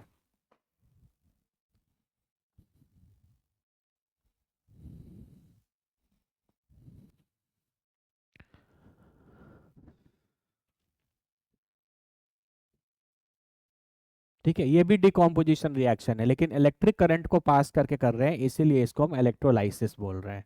ठीक है, आइए इधर। यहाँ पे आपको कुछ दिख रहा होगा जैसे photochemical reaction of silver chloride. आप यहाँ पर ध्यान से देखो तो आपने एक चाइना डिश लिया है ना। चाइना डिश मतलब बाबू होता है चीनी मिट्टी का बर्तन, है ना। चीनी मिट्टी के बर्तन को आप चाइना डिश बोलते हैं। यहाँ पर आपने सिल्वर क्लोराइड लिया है AgCl, जिसका कलर कैसा होता है, वाइट कलर होता है। AgCl वाइट कलर का होता है, और आप इसके ऊपर बाबू गिरा रहे हो सनलाइट। क्या गिरा रहे हो, सनलाइट। ठीक है, तो जब आप ऐसा करोगे तो AgCl सॉलिड जो है, जब आप इसके ऊपर सनलाइट गिराओगे तो ये टूट जाएगा Ag+Cl2 में। Ag+Cl2 में, तो बैलेंस करने के लिए आप 2 इधर लगा दो, 2 इधर लगा लो, हो गया बैलेंस, है ना। तो यहाँ पे भी देखो आपके पास रिएक्टेंट एक ही है, लेकिन प्रोडक्ट आपके पास एक से ज्यादा है। तो ये भी एग्जाम्पल हो गया डीकॉम्पोजिशन रिएक्शन का। किसका, डीकॉम्पोजिशन रिएक्शन का। यहाँ पर भी आप AgCl को तोड़ रहे हो, लेकिन कैसे तोड़ रहे हो, उसके ऊपर सनलाइट गिराकर, है ना। क्योंकि आप इस पे सनलाइट गिराकर तोड़ रहे हो, इसीलिए इस डिकम्पोजिशन को हम लोग बोलते हैं फोटो केमिकल डिकम्पोजिशन।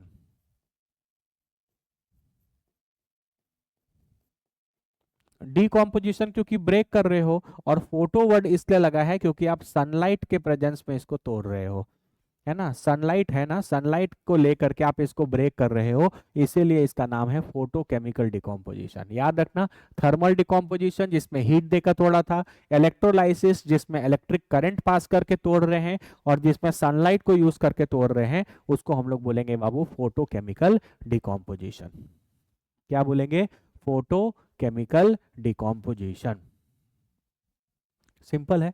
ठीक है, AgCl का कलर कैसा था, वाइट, और सिल्वर, और ये कैसा होता है, सिल्वर लगभग ग्रे कलर का होता है ना। तो कुछ समय के बाद आपको दिखेगा कि कलर चेंज हो गया। आपने चाइना डिश में व्हाइट कलर का AgCl रख रखा था, लेकिन कुछ समय के बाद वो टूट करके ग्रे कलर का सिल्वर दे देगा। तो कलर में देखो चेंज आ रहा है ना, कलर में चेंज। याद करो पहले बताया था, कलर में भी अगर चेंज करने लगे इसका मतलब रिएक्शन हो रहा है। तो यहाँ व्हाइट कलर से किस में कन्वर्ट हो गया, ग्रे कलर में चेंज हो गया। तो व्हाइट कलर से ग्रे कलर में अगर चेंज हो, व्हाइट कलर से अगर ग्रे कलर में चीजें चेंज हो जाएं, तो हम उसको क्या बोलेंगे, हम उसको बोलेंगे कि ये रिएक्शन हुआ होगा, है ना, कलर चेंज हो रहा है।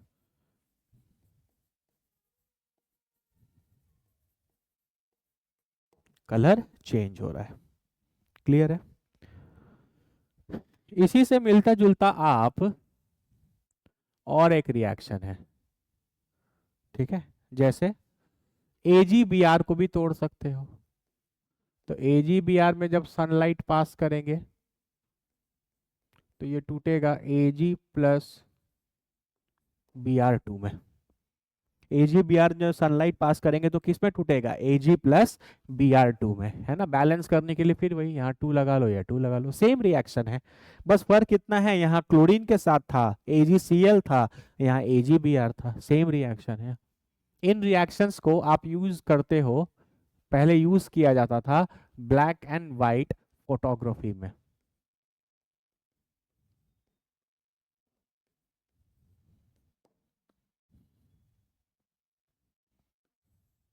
याद रखना बाबू, है ना। तो कभी कोई क्वेश्चन आए जिसमें ब्लैक एंड व्हाइट फोटोग्राफी या फोटोग्राफी से रिलेटेड कुछ पूछे, तो ये वाले रिएक्शंस लिखने हैं तुमको। कौन से रिएक्शंस लिखने हैं, फोटोकेमिकल डिकम्पोजिशन वाले रिएक्शंस लिखने हैं, फोटोकेमिकल डिकम्पोजिशन वाले रिएक्शंस लिखने हैं।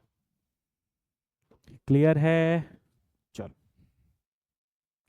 अगले रिएक्शंस। डिस्प्लेसमेंट रिएक्शन, बहुत सिंपल सा रिएक्शन है, डिस्प्लेसमेंट रिएक्शन। डिस्प्लेसमेंट रिएक्शन में क्या होता है कि आपके पास कोई एक कंपाउंड है, उस कंपाउंड में कोई मेटल होगा, है ना, उस कंपाउंड में कोई मेटल होगा और उसका रिएक्शन आप किसी दूसरे मेटल के साथ करा रहे हो। तो अगर ये वाला मेटल बहुत स्ट्रांग है तो वो इसमें जो मेटल है उसको हटा करके खुद उसके जगह घुस जाएगा, है ना, इसको बोलते हैं डिस्प्लेसमेंट रिएक्शन, है ना। जैसे आपने पढ़ा होगा ये मेटल की रिएक्टिविटी सीरीज है, इसमें जो मेटल्स ऊपर में है वो ज्यादा रिएक्टिव है, जो मेटल्स नीचे में है वो कम रिएक्टिव है, ठीक है। जैसे फॉर एग्जांपल लेते हैं, जैसे मान लो हम ले लेते हैं जिंक, जिंक मेटल है, ठीक है, और हम यहाँ ले लेते हैं फॉर एग्जांपल, यहाँ से कॉपर ले लेते हैं, क्या ले लेते हैं, कॉपर, यहाँ से कौन सा लिया, जिंक, और यहाँ पे क्या ले लिया, कॉपर, ले सकते हैं, चलो ले लिया। अब कॉपर का कोई कंपाउंड लेते हैं, जैसे फॉर एग्जांपल हम ले लेते हैं कॉपर सल्फेट CuSO4 और इसका रिएक्शन हम कराते हैं जिंक के साथ, ठीक है, अरे बोलो, कॉपर सल्फेट और ये क्या हो गया, जिंक हो गया, ठीक है। तो अब ये जो जिंक है, क्या ये जिंक कॉपर से ज्यादा पावरफुल मेटल है या नहीं, है ना। तो जिंक ऊपर है और कॉपर नीचे है, बिल्कुल, तो जिंक जो है वो कॉपर से ज्यादा रिएक्टिव मेटल है, ज्यादा पावरफुल मेटल है। तो वो कॉपर बोलेगा ए कॉपर अपने जगह से हटो, हम तुम्हारे जगह आएंगे, है ना। ये जिंक जो है वो कॉपर से ज्यादा ताकतवर है, तो वो कॉपर को जाएगा, एक लात मारेगा कॉपर को और वहां से हटा देगा, बोलेगा तुम सल्फेट से हटो, हम सल्फेट के साथ जुटेंगे क्योंकि हम तुमसे ज्यादा पावरफुल हैं। तो कुछ नहीं करना है, यहाँ से कॉपर को हटा देना है, तो जिंक और सल्फेट मिलकर क्या बना लेगा, जिंक सल्फेट और कॉपर अलग हो जाएगा। ये एग्जाम्पल है डिस्प्लेसमेंट रिएक्शन का, ये एग्जाम्पल है बाबू किसका, डिस्प्लेसमेंट रिएक्शन का, ठीक है। और एक एग्जांपल लेते हैं, जैसे मान लो मेरे पास यहां से हम उठा लेते हैं कैल्शियम को, ठीक है, और इससे ऊपर हम उठा लेते हैं सोडियम को यहां से,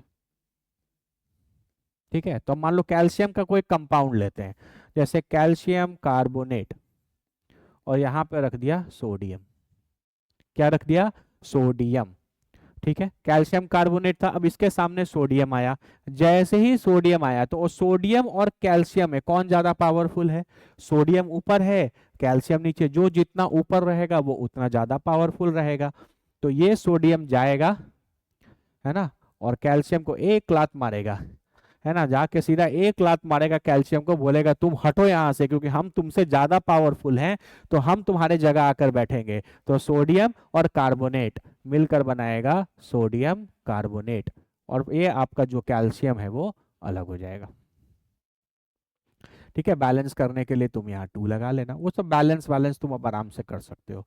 तो यही होता है डिस्प्लेसमेंट रिएक्शन। डिस्प्लेसमेंट रिएक्शन में एक ज्यादा रिएक्टिव मेटल या ज्यादा पावरफुल मेटल अपने से लेस रिएक्टिव मेटल को उसके कंपाउंड से हटा देता है ना। जैसे फॉर एग्जांपल मानो तुम अपने क्लास में जाते हो, तुम बहुत ताकतवर हो, है ना, तुम अपने क्लास में जाकर एक पर्टिकुलर बेंच पर बैठते हो, है ना। एक दिन तुमको थोड़ा क्लास में आने में देरी हो गया, तुम्हारा कोई दूसरा लड़का वहां पे पतला दुबला बैठा है, तुम जैसे ही वहां पर पहुंचे तुम देखे कि तुम्हारे जगह पर कोई और बैठा है ना, वो तुमसे बहुत कमजोर है ना, तो तुम गए उसको हटा दिए और उस जगह पर बैठ गए, डिस्प्लेस कर दिया, किसी चीज को हटाकर उसके जगह पर तुम बैठ गए। यहाँ जिंक ने कॉपर को डिस्प्लेस कर दिया, यहाँ सोडियम ने कैल्शियम को क्या कर दिया, डिस्प्लेस कर दिया। क्यों डिस्प्लेस कर दिया, क्योंकि जिंक कॉपर से ज्यादा रिएक्टिव था और इस रिएक्शन में सोडियम कैल्शियम से ज्यादा रिएक्टिव है, ठीक है।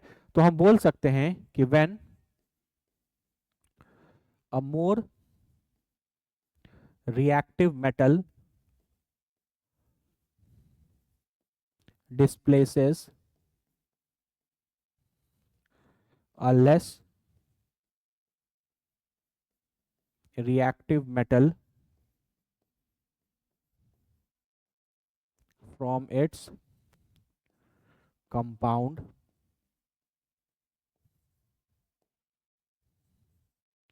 the reaction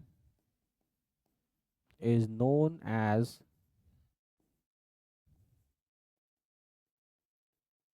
displacement reaction, ठीक है। ये डेफिनेशन है आपका। ना, जब एक बहुत ही पावरफुल मेटल अपने से कम पावरफुल मेटल या अपने से लेस रिएक्टिव मेटल को उसके कंपाउंड से हटा देता है तो हम बोलते हैं ये डिस्प्लेसमेंट रिएक्शन है। क्लियर है ना। एक एग्जांपल देखो, यहाँ पर एक टेस्ट ट्यूब में ब्लू कलर का सॉल्यूशन लिया गया है। तो ब्लू कलर का सॉल्यूशन बाबू है कॉपर सल्फेट। ठीक है, तो कॉपर सल्फेट के सॉल्यूशन में, कॉपर सल्फेट के सॉल्यूशन में आप देखो यहाँ पर, कॉपर सल्फेट के सॉल्यूशन में आप देखो यहाँ पर आपने आयरन डाला। यहाँ कॉपर सल्फेट का सॉल्यूशन है और आपने उसमें क्या डाला, आयरन डाल दिया। तो आयरन डाल दिया तो ये Fe है। अब ध्यान से देखेंगे आयरन कहाँ है, देखो आयरन इस जगह पे है, यहाँ पे है आयरन, और कॉपर यहाँ पर है। तो आयरन ऊपर है और कॉपर नीचे है, तो दोनों में कौन ज्यादा रिएक्टिव हुआ, आयरन ज्यादा रिएक्टिव है, आयरन ज्यादा पावरफुल हुआ। तो आयरन जाएगा और कॉपर को एक लात मार के यहाँ से हटा देगा। तो आयरन और सल्फेट मिलकर क्या बना लेंगे, आयरन सल्फेट, और कॉपर आपका क्या हो जाएगा, अलग हो जाएगा। ठीक है, कॉपर सल्फेट का जो कलर होता है बाबू वो ब्लू कलर होता है, और आयरन सल्फेट का जो कलर होता है वो ग्रीन कलर होता है। आयरन सल्फेट ग्रीन कलर का होता है, ग्रीन कलर का होता है ना। इसीलिए देखो यहाँ पर आपका जो सॉल्यूशन है वो यहाँ पे किस कलर का था, ब्लू कलर का, लेकिन यहाँ पर किस कलर का हो गया, ग्रीन कलर का हो गया। ठीक है, तो देखो फिर कलर चेंज हुआ है ना। देखो फिर एक एग्जांपल आ गया ऑब्जर्वेशन का। फिर इस रिएक्शन में कलर चेंज हो रहा है ना। जैसे ही कलर चेंज हो जाएगा तो आपको पता चलेगा कि हाँ भाई रिएक्शन जो है वो हो रहा है, रिएक्शन जो है वो आराम से हो रहा है। बोलो क्लियर है या नहीं क्लियर है। तो ये एग्जांपल किसका हो गया, डिस्प्लेसमेंट, है ना। ब्लू कलर से, ब्लू कलर से चीजें किस में कलर कन्वर्ट हो गई, ग्रीन कलर में। ठीक है, याद रखना। ठीक है, कॉपर सल्फेट ब्लू कलर का था, उसमें आयरन डाला गया। अब आयरन कॉपर से ज्यादा रिएक्टिव निकला, तो आयरन गया कॉपर को एक लात मारा और वहां से हटा दिया और खुद बन गया। इस तरीके के रिएक्शन को सिंपली बोलते हैं डिस्प्लेसमेंट रिएक्शन। ठीक है, चलो एक मेरे क्वेश्चन का जवाब देना। ठीक है, जैसे फॉर एग्जांपल मान लेते हैं कि मेरे पास जिंक क्लोराइड है। क्या है, जिंक क्लोराइड, और इसके सामने आ गया कॉपर। बताओ क्या होगा। मेरे पास जिंक क्लोराइड है और इसके सामने आ गया कॉपर। तो यहाँ कॉपर है, कॉपर कहाँ है भाई, कॉपर इस जगह पर है, यहाँ पर कॉपर है नीचे में। और जिंक, जिंक क्लोराइड, जिंक कहाँ है, यहाँ पे है जिंक। तो जिंक और कॉपर में कौन ज्यादा रिएक्टिव है, जिंक ज्यादा रिएक्टिव है, जिंक ज्यादा पावरफुल है ना। तो जिंक ऑलरेडी बैठा हुआ है, तो क्या इस बार कॉपर जिंक को हटा पाएगा। तुम्हारे जगह पर जाकर तुमसे ताकतवर आदमी बेंच पर बैठा है ना। समझ रहे हो, तुम 1 घंटा जिम करते हो, वो 10 साल से 10-10 घंटा जिम करता है, तुमसे ज्यादा पावरफुल है, तो तुम जाकर उसको हटाओगे, जैसे ही बोलोगे हट वो तुम्ही को मार के भगा देगा, है ना। तो इस बार ये जो कॉपर है ये जिंक को हटाने की कोशिश कर रहा है, लेकिन इसको नहीं, ये लेकिन ये कॉपर जो है वो जिंक जो है ये क्या है, दिस इज मोर रिएक्टिव। तो क्या इस बार ये रिएक्शन हो पाएगा, क्या कॉपर जिंक को हटा पाएगा, नहीं हटा पाएगा। तो ये रिएक्शन ही नहीं होगा। यहाँ पे लिखोगे नो रिएक्शन। क्यों रिएक्ट, क्यों नहीं, because copper is less reactive than zinc. Copper जो है वो जिंक से लेस रिएक्टिव है। तो इसलिए देखो मैंने यहां लिखा है when a more reactive metal displaces a less reactive metal from its compound the reaction is known as displacement reaction. अगर तुमको हटाना है तो तुमको ये इस वाले मेटल से जो ऑलरेडी प्रेजेंट है उससे तुमको स्ट्रांग होना पड़ेगा, ज्यादा रिएक्टिव होना पड़ेगा, तभी तुम ये काम कर सकते हो। वो लोग क्लियर है या नहीं, अच्छे से देख लो। ठीक है, तो इस तरीके से यहाँ पर नो रिएक्शन और बाकी सब जगह रिएक्शन हो रहे हैं, क्योंकि हर जगह सामने वाला मेटल कंपाउंड में पड़े हुए मेटल से ज्यादा रिएक्टिव है। अच्छे से देख लो।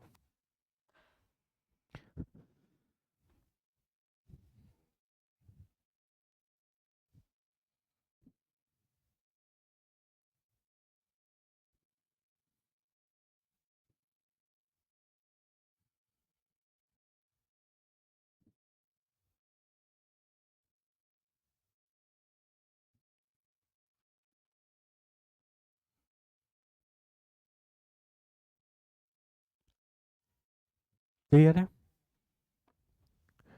चलो, double displacement reactions.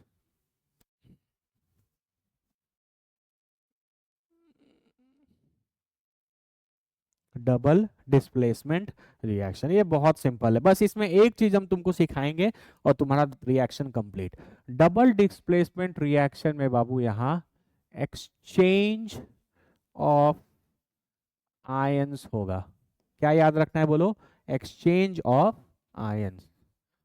Double displacement reaction में एक्सचेंज ऑफ आयंस होगा। क्या बोल रहे हैं सर? देखिए, हम दो कंपाउंड लेते हैं, दो कंपाउंड यहाँ प्रेजेंट रहेंगे। डबल डिस्प्लेसमेंट रिएक्शन में हमेशा कितने कंपाउंड्स प्रेजेंट रहेंगे? दो कंपाउंड्स प्रेजेंट रहेंगे। जैसे फॉर एग्जांपल मेरे पास जिंक सल्फेट है और मेरे पास कैल्शियम कार्बोनेट है। ठीक है, जिंक सल्फेट है और कैल्शियम कार्बोनेट है, जिंक सल्फेट और कैल्शियम कार्बोनेट। बोलो क्लियर है? दो कंपाउंड है, अब कोई मेटल वेटल नहीं है। यहां पर आपको रिएक्टिविटी सीरीज नहीं देखनी, no reactivity series. Reactivity series आपको सिर्फ कहां पर देखनी है? डिस्प्लेसमेंट रिएक्शन में देखनी है ना? यहां पर आपको रिएक्टिविटी सीरीज नहीं देखनी। लेकिन आपको क्या करना है, अब आपको इनको आयंस में तोड़ना है। तो ये टूटेगा कैसे? Zn+2 में, SO4 2 माइनस में। ठीक है, और ये कैसे टूटेगा? Ca+2 में और CO3 2 माइनस में। Zinc sulphate calcium carbonate, exchange of ions. अब इसका कटायन इसके एनायन से भागेगा और इसका कटायन इसके एनायन से भागेगा। मतलब भागेगा नहीं, मतलब उसके पास जाएगा। नहीं समझ में आया? देखो बताते हैं। पहले ये वाला जेडन सल्फेट के साथ था, तो अब इसको छोड़कर ये कैटायन है, तो ये इसके एनायन के पास भागा और इसका कैटायन इसके एनायन, ये आपस में एक्सचेंज कर लेंगे, बस हो गया। तो जिंक और कार्बोनेट मिलकर क्या बना लिया? Zinc carbonate. और कैल्शियम और सल्फेट मिलके बना लिया calcium sulphate. Exchange of ions हो गया, इसका कैटायन इसके एनायन के साथ और इसका कैटायन इसके एनायन के साथ। इस तरीके के रिएक्शंस में होते हैं डबल डिस्प्लेसमेंट रिएक्शंस। अब इसको डबल डिस्प्लेसमेंट क्यों बोलते हैं, ध्यान से सुनो। अगर तुम जिंक सल्फेट देखो और यहां जिंक कार्बोनेट देखो, तो तुमको ऐसा लगेगा कि जिंक ने कैल्शियम को हटा दिया, क्योंकि जिंक के साथ क्या चला गया? कार्बोनेट। तो तुमको लगेगा जिंक ने कैल्शियम कार्बोनेट में से कैल्शियम को हटा दिया, तो एक डिस्प्लेसमेंट। अगर तुम कैल्शियम सल्फेट को देखोगे तो तुमको लगेगा कि कैल्शियम ने जिंक को हटा दिया, कैल्शियम ने जिंक को हटा दिया, तभी तो जिंक का सल्फेट वो अपने साथ ले गया। इसलिए दोनों मेटल एक दूसरे को डिस्प्लेस कर रहे हैं, इसलिए इसका नाम है डबल डिस्प्लेसमेंट, है ना? तुम यहां से बोल सकते हो कि जिंक डिस्प्लेस्ड कैल्शियम, और ये भी बोल सकते हो कि कैल्शियम डिस्प्लेस्ड जिंक। दोनों ने एक दूसरे को डिस्प्लेस कर दिया, इसीलिए इसको बोलते हैं डबल डिस्प्लेसमेंट। बहुत आसान होता है, बस खाली तुमको इसके कैटायन को उसके एनायन के साथ और उसके कैटायन को इसके एनायन के साथ मिला देना। और एग्जांपल देखते हैं, चलो। कॉपर क्लोराइड, ठीक है, और मेरे पास है लेड नाइट्रेट। कॉपर क्लोराइड और लेड नाइट्रेट, ठीक है। तुमको कुछ नहीं करना है, इसको तोड़ना है बस। कैसे तोड़ोगे? Cu+2 और ये टूटेगा 2Cl माइनस में। ये कैसे टूटेगा? लेड+2 और ये टूटेगा 2 नाइट्रेट माइनस में। क्लियर है? ठीक है, अब इसका कैटायन इसके एनायन के साथ, इसका कैटायन इसके एनायन के साथ, खत्म। कॉपर और नाइट्रेट मिलकर बनाएगा कॉपर नाइट्रेट, और लेड और क्लोराइड मिलकर बना लेगा लेड क्लोराइड। इस तरीके की चीजें सिंपल रहती हैं डबल डिस्प्लेसमेंट रिएक्शन में। इसका कैटायन इसके एनायन के पास भागा और इसका कैटायन इसके एनायन के पास भागा, एक्सचेंज हो गए कैटायंस और एनायंस, है ना? इसीलिए यहां पर लिखा है एक्सचेंज ऑफ एनायंस। अब तुम ये बोलोगे कि सर कॉपर के साथ पहले क्लोरीन था, अब कॉपर के साथ नाइट्रेट है, तो कॉपर ने लेड को डिस्प्लेस कर दिया। ऐसा भी बोल सकते हैं कि लेड के पास पहले नाइट्रेट था, अब लेड के पास क्लोरीन है, तो लेड ने कॉपर को डिस्प्लेस कर दिया। तो दोनों ने एक दूसरे को डिस्प्लेस कर दिया, इसीलिए इसका नाम है डबल डिस्प्लेसमेंट रिएक्शन। ठीक है, इसीलिए इस रिएक्शन को हम लोग बोलते हैं double displacement reaction, that's it. देख लो अच्छे से, ठीक है। यहाँ आपको कोई रिएक्टिविटी वगैरह नहीं देखने की, कौन किसको हटाएगा, कौन किससे ज्यादा रिएक्टिव है, नहीं। डिस्प्लेसमेंट के क्वेश्चंस बनाने के लिए आपको ये सीरीज याद होनी चाहिए, लेकिन डबल डिस्प्लेसमेंट के क्वेश्चंस बहुत आसान है। बस जैसे सिखा रहे हैं, है ना, हमेशा ऐसे आयंस में तोड़ देना और एक का कैटायन दूसरे के एनायन के साथ भगा देना, दैट्स इट।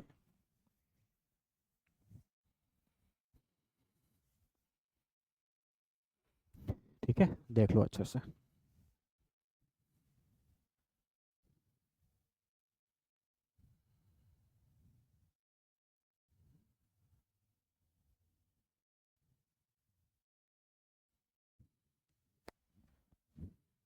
क्लियर है?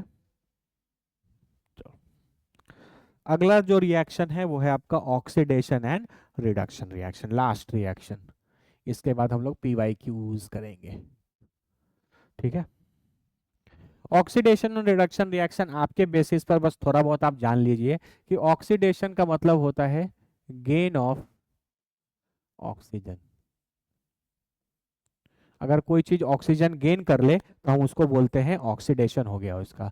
और रिडक्शन को हम लोग बोलेंगे लॉस ऑफ ऑक्सीजन, ठीक है।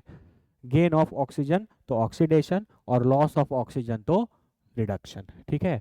अब जिसका ऑक्सीडेशन होगा, ये ट्रिक हमेशा याद रखना, एकदम जिंगल आला हो, जिसका ऑक्सीडेशन होगा बाबू वो बनेगा रिड्यूसिंग एजेंट। क्या बनेगा? Reducing agent. और जिसका रिडक्शन होगा, ठीक है, वो बनेगा ऑक्सीडाइजिंग एजेंट। मस्त तुमको हम ट्रिक सिखा रहे हैं लास्ट समय के लिए, ठीक है। जैसे तुमको किसी रिएक्शन में पता चल गया कि इसका ऑक्सीडेशन हो रहा है, जैसे जिंक का ऑक्सीडेशन हो रहा है, तो हम बोलेंगे कि जिंक का क्योंकि ऑक्सीडेशन हुआ है तो जिंक रिड्यूसिंग एजेंट है। अगर हमको पता चल गया कि भाई इसका रिडक्शन हो रहा है, तो जिसका रिडक्शन हो रहा है वो ऑक्सीडाइजिंग एजेंट होता है। ये हमेशा याद रखेंगे, ये उल्टा होता है, जिसका ऑक्सीडेशन वो रिड्यूसिंग एजेंट, जिसका रिडक्शन वो ऑक्सीडाइजिंग एजेंट, है ना। अंत समय में बस आप ये ट्रिक ध्यान में रखो, क्लियर है? चलो, अब जैसे कि एग्जांपल लेते हैं, जैसे कॉपर अगर ऑक्सीजन के साथ कंबाइन कर गया तो क्या बना लिया? Copper oxide. तो देखो यहाँ कॉपर है, इसने ऑक्सीजन क्या किया है बताओ? इसने ऑक्सीजन गेन किया है और गेन करके कॉपर ऑक्साइड बना लिया। तो हम क्या बोलेंगे? कॉपर का क्या हुआ? ऑक्सीडेशन, है ना। यहां से यहां कॉपर का क्या हो गया? यह यहाँ से यहाँ अगर हम कंपेयर करें यहाँ में और यहाँ में, तो हम बोलेंगे कॉपर का क्या हो गया? ऑक्सीडेशन हो गया, क्योंकि कॉपर यहाँ पे ऑक्सीजन ही था, यहाँ कॉपर के पास ऑक्सीजन आ गया, तो कॉपर ने ऑक्सीजन गेन कर लिया। तो क्योंकि कॉपर का ऑक्सीडेशन हुआ है तो कॉपर हो जाएगा रिड्यूसिंग एजेंट। बहुत सिंपल। जैसे आपसे इस क्वेश्चन में पूछे कि इस रिएक्शन में रिड्यूसिंग एजेंट कौन है, तो रिड्यूसिंग एजेंट वो है जिसका ऑक्सीडेशन हुआ है, दैट्स इट। बोलो क्लियर है? चलो, कॉपर ऑक्साइड का रिएक्शन अगर हम H2 के साथ कराते हैं, कॉपर ऑक्साइड का रिएक्शन अगर हम H2 के साथ कराते हैं, तो थोड़ा पीछे चलो और ये देखो, देखो कॉपर यहां पर है, कॉपर यहां नीचे है और हाइड्रोजन ऊपर है। तो कॉपर और हाइड्रोजन में कौन ज्यादा रिएक्टिव है? हाइड्रोजन, मानते हो? तो अब यहां पे कॉपर और हाइड्रोजन में हाइड्रोजन जो है वो मोर रिएक्टिव है, बोलो है कि नहीं? तो वो जाएगा और कॉपर को लात मार के हटाएगा, बोलेगा तुम हटो, ऑक्सीजन के पास से तुम हटो, हम तुमसे ज्यादा रिएक्टिव हैं। तो ये क्या बन जाएगा? H2, और O इसके पास चला जाएगा और कॉपर अलग आ जाएगा। अब ध्यान से मेरी बातों को सुनना, जो जो हम तुमको यहाँ पर बताने की कोशिश करेंगे। क्लियर है बाबू? चलो, समझ में आया? अब ध्यान से देखो, कॉपर ऑक्साइड से थोड़ा कॉपर को देखो, कॉपर ऑक्साइड से कॉपर को देखो। कॉपर ऑक्साइड के पास पहले ऑक्सीजन था, लेकिन उसने ऑक्सीजन रिमूव कर दिया। तो कभी भी अगर ऑक्सीजन का लॉस होता है तो क्या होता है? रिडक्शन, है ना। तो यहाँ पर रिडक्शन किसका हुआ? यहाँ पे रिडक्शन किसका हुआ है? कॉपर ऑक्साइड का। और जिसका रिडक्शन होता है वो कैसा एजेंट होता है? Oxidising agent. तो कॉपर कॉपर ऑक्साइड जो है वो हो गया ऑक्सीडाइजिंग एजेंट। चमका या नहीं चमका? अब दूसरे को देखो, यहां से यहां देखो, यहाँ पे H2 है, हाइड्रोजन के पास पहले ऑक्सीजन नहीं था, हाइड्रोजन के पास पहले ऑक्सीजन नहीं था, हाइड्रोजन के पास अब ऑक्सीजन आया, तो ये क्या बन गया? वाटर। क्या बन गया बोलो? वाटर। तो हाइड्रोजन अगर ऑक्सीजन के साथ कंबाइन करेगा तो ये बन गया वाटर। यानी हाइड्रोजन ने ऑक्सीडेशन किसका हुआ? हाइड्रोजन का ऑक्सीडेशन हुआ, क्योंकि हाइड्रोजन के पास पहले ऑक्सीजन नहीं था और बाद में ऑक्सीजन आ गया। तो ऑक्सीडेशन किसका हुआ? हाइड्रोजन। और जिसका ऑक्सीडेशन होता है वो कैसा एजेंट होता है? रिड्यूसिंग एजेंट होता है। बोलो क्लियर है? क्या इस पर्टिकुलर केमिकल रिएक्शन में, क्या इस पर्टिकुलर केमिकल रिएक्शन में ऑक्सीडेशन एंड रिडक्शन दोनों ही हो रहे हैं? क्या इस केमिकल रिएक्शन में ऑक्सीडेशन और रिडक्शन दोनों ही हो रहे हैं? हाँ, दोनों ही हो रहे हैं। तो इस तरीके के रिएक्शन को हम लोग बोलते हैं रेडॉक्स रिएक्शन। क्या बोलते हैं? Redox reaction. क्लास 1 बजे से है, 1 बजे से है। बैठो तब, बैठ के पढ़ो तब तक। बोलो क्लियर है? तो इस तरीके के रिएक्शंस को हम लोग बोलते हैं रेडॉक्स रिएक्शन, है ना। एक ऐसा रिएक्शन जिसमें ऑक्सीडेशन भी हो और रिडक्शन भी हो, उसको हम लोग बोलते हैं रेडॉक्स रिएक्शन, है ना। क्या इस रिएक्शन को आप रेडॉक्स बोलेंगे? नहीं, क्योंकि इसमें सिर्फ क्या है? इसमें सिर्फ ऑक्सीडेशन है, ओनली ऑक्सीडेशन। ठीक है, चलो और एग्जांपल करते हैं। जैसे आपके पास जिंक ऑक्साइड है और कार्बन है, जिंक ऑक्साइड है और कार्बन है, ठीक है। तो ये बन गया जिंक प्लस कार्बन मोनोऑक्साइड। क्या बन गया? जिंक प्लस कार्बन मोनोऑक्साइड बन गया। ठीक है, समझ में आ रहा है? अब ये रिएक्शन अगर तुमको दिया है तो अगर तुम यहाँ पे ध्यान से देखो जिंक को, तो जिंक के पास पहले ऑक्सीजन था, बाद में ऑक्सीजन हट गया, तो रिडक्शन हो गया। जिसका लॉस ऑफ ऑक्सीजन है वो रिडक्शन है, तो रिडक्शन किसका हो गया?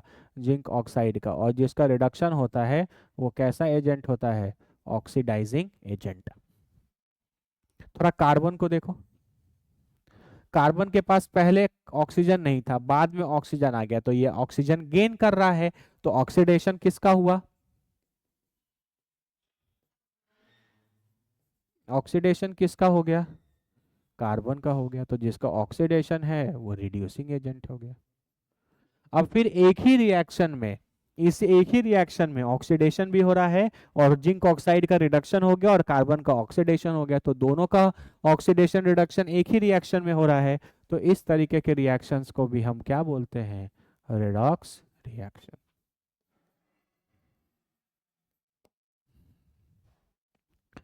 बोलो क्लियर है? अच्छे से देखो, अच्छे से देखो, ध्यान से।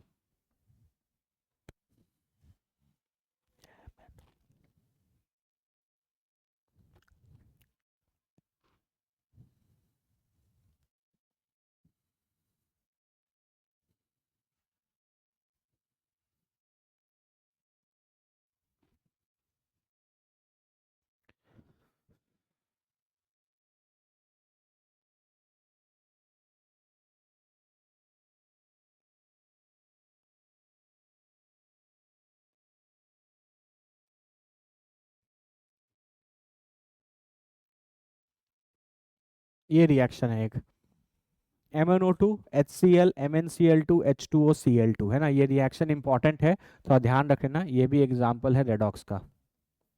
ठीक है, ध्यान से देखो।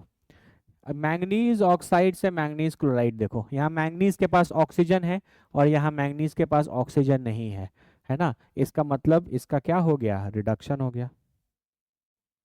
रिडक्शन किसका है? MnO2 का। और इसका रिडक्शन है तो ये कैसा बिहेव करेगा? ऑक्सीडाइजिंग एजेंट बिहेव करेगा। ठीक है, यहाँ हाइड्रोजन के पास क्लोरीन है लेकिन यहाँ हाइड्रोजन के पास ऑक्सीजन आ गया, तो यहाँ पर ये क्या हो गया? ऑक्सीडेशन हो गया। ये रिडक्शन है तो ये ऑक्सीडेशन है, तो दोनों क्योंकि प्रेजेंट हैं तो हम इसको बोल सकते हैं रेडॉक्स रिएक्शन। तो अगर आपसे कोई पूछे कि रेडॉक्स रिएक्शन क्या होता है, तो reaction in which both oxidation and reduction occurs is known as redox reaction. ठीक है, लिख लो चाहो तो।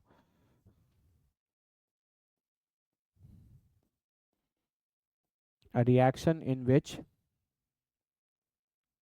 both oxidation and reduction occurs is known as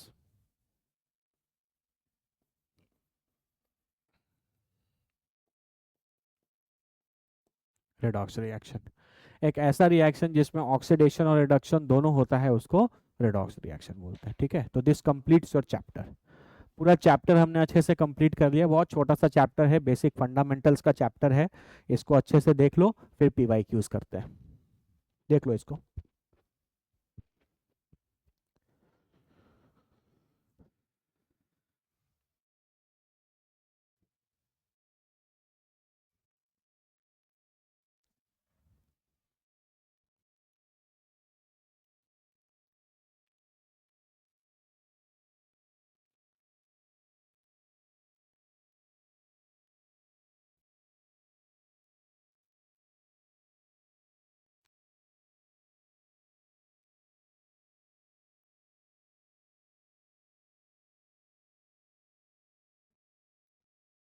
ठीक है, चलो let's start PYQ. Question number 1 पढ़िए। When 2 ml of sodium hydroxide is NaOH, solution is added to few pieces of zinc, तो जिंक में ऐड किया गया in a test tube and then warmed. The reaction that occurs can be written in the form of a balanced chemical equation is। तो बताओ ये कौन सा reaction है? ये लग रहा है आपको डिस्प्लेसमेंट जैसा, तो ये रिएक्शन होगा कि नहीं होगा पहले हम लोग को चेक करना पड़ेगा। ठीक है, तो चेक कैसे करेंगे?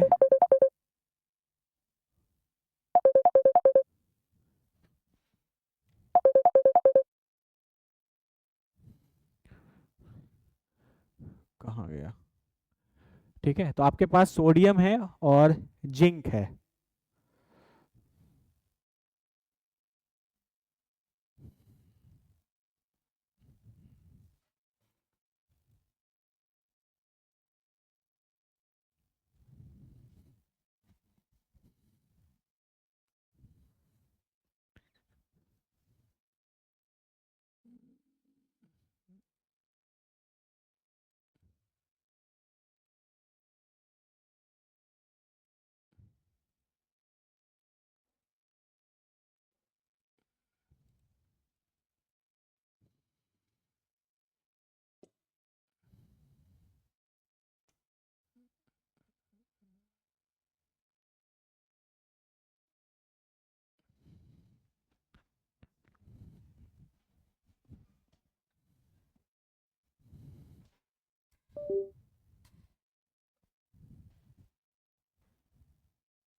ठीक है,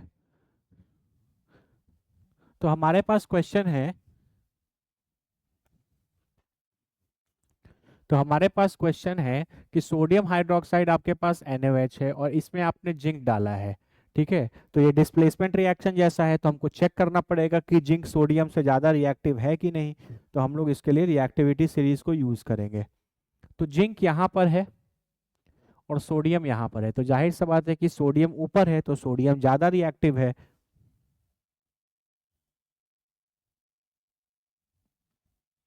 ठीक है, तो सोडियम ज़्यादा रिएक्टिव है तो क्या जिंक उसको डिस्प्लेस कर पाएगा? नहीं, तो यहाँ पर कोई रिएक्शन नहीं होगा। बच्चे क्या आता है, फ्लो फ्लो में कर देते हैं, जिंक हाइड्रोक्साइड बना देंगे और सोडियम को अलग कर देंगे, लेकिन ये तब होगा जब जिंक सोडियम से ज्यादा रिएक्टिव होता। चलिए next question. Write a balanced chemical equation for the thermal decomposition of lead nitrate. Already हम लोग अभी कर चुके, अभी मैंने पीछे लिखा था लेड नाइट्रेट का decomposition. A student took sodium sulfate solution. Sodium sulfate हो गया बाबू आपका Na2SO4 in a test tube and added barium chloride. उसमें उसने डाल दिया बेरियम क्लोराइड, ठीक है। He observes an insoluble substance formed. The color and molecular formula of the insoluble. अच्छा देखो ये डबल डिस्प्लेसमेंट हो गया, ये टूटेगा 2Na प्लस और SO4 2 माइनस में, और ये टूटेगा बाबू Ba+2 और 2Cl माइनस में। अब इसका कैटायन इसके एनायन के साथ, इसका कैटायन इसके एनायन के साथ, तो ये बन जाएगा 2NaCl प्लस बेरियम सल्फेट।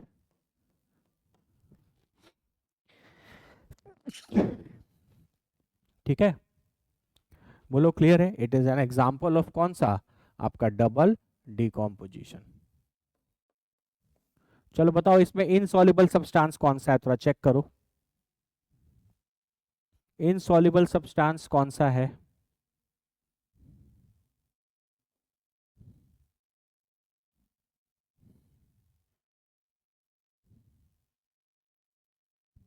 बताओ बताओ।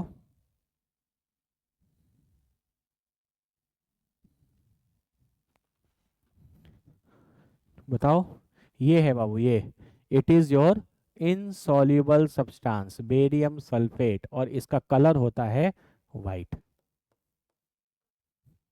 ठीक है, molecular formula of the insoluble substance is BaSO4 barium sulphate, है ना, और इसका जो कलर होता है बाबू वो वाइट होता है। जो इनसॉल्युबल सब्सटेंस है इसी का दूसरा नाम PPT होता है, प्रेसिपिटेट, है ना। जब आप रिएक्शन कराएंगे तो ये चीज घुलेगा नहीं, ये चीज कंटेनर के या टेस्ट ट्यूब में नीचे जाकर बैठ जाएगा, इसीलिए ये इनसॉल्युबल है। जब आप रिएक्शन कराएंगे ना, और जैसे ही बेरियम सल्फेट बनेगा तो ये घुलेगा नहीं, ये नीचे जाके कंटेनर में या टेस्ट ट्यूब में नीचे बैठ जाएगा, उसी चीज को टेक्निकल भाषा में PPT या इनसॉल्युबल बोलते हैं, प्रेसिपिटेट। ठीक है, चलो next. A student took small amount of copper oxide, ठीक है, in a conical flask and then added dilute HCl to it with constant stirring. He observed the color change of the solution. ठीक है, ध्यान से देखो, copper oxide और hydrogen है ना, ये टूटेगा,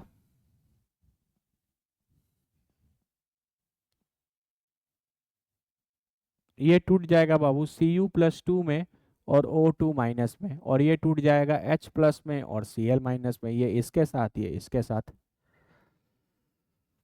है ना।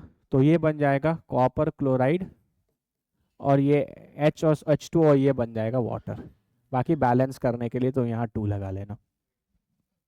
ठीक है, डबल डिस्प्लेसमेंट रिएक्शन, हाइड्रोजन का ऑक्साइड इज वाटर।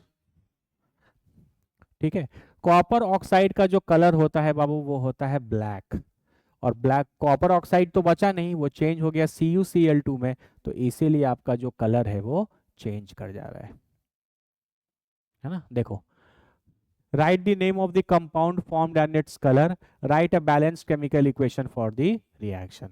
आपके सामने, ठीक है। कॉपर क्लोराइड का कलर क्या होता है बताओ?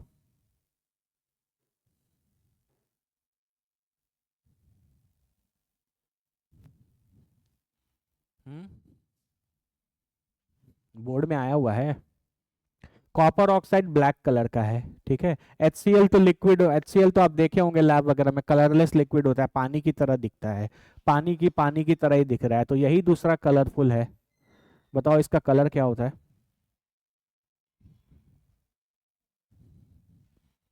ठीक है, ये इसका थोड़ा कलर येलोइश ब्राउन की तरह रहता है, याद रखना इसको, थोड़ा येलोइश ब्राउन। ठीक है, बाकी सिंपल है। कॉपर ऑक्साइड का कलर बाबू एनसीईआरटी में मेंशन्ड है, इसका कलर मेंशन नहीं है तो हम आपको बता दे रहे हैं, येलोइश ब्राउन। चलो आगे, translate the following statements into chemical equations and balance them. तो ये तो हम लोग ऑलरेडी कर चुके हैं, मैंने प्रैक्टिस भी आपको करा दिया है और आप आराम से इसको प्रैक्टिस करना, ठीक है, दिक्कत होगा तो पूछ लेना। Next, give one example each of the following chemical reaction showing evolution of gas, है ना, एक ऐसा रिएक्शन बताइए जिसमें गैस निकलता हो। तो हम लोग किए थे अभी थोड़ी देर पहले, FeSO4 को आप हीट कर रहे थे तो ये आपको Fe2O3 plus SO2 plus SO3 दे रहा था, है ना, तो ये गैसेस ही निकल रहे थे आपके, ठीक है। Change in colour of the substance, अभी हम लोग कर रहे थे, कॉपर सल्फेट लिया था, उसमें हमने आयरन डाल दिया था तो FeSO4 हो गया था, और Cu डिस्प्लेसमेंट रिएक्शन में ये ब्लू कलर का था और ये आपका ग्रीन कलर का हो गया, simple. Next, name the colour of the precipitate formed when lead nitrate, lead nitrate हो गया आपका PbNO3 होल ट्वाइस Ki के साथ रिएक्ट करेगा, तो तोड़ो इसको, चलो, this will be Pb plus 2, ये हो जाएगा 2NO3 माइनस, और ये टूट जाएगा K प्लस और I माइनस में, ये इसके साथ, ये इसके साथ, डबल डिस्प्लेसमेंट, तो Pb और I मिलके बन जाएगा PbI2 और potassium nitrate, this will be KNO3 नहीं, दिस विल बी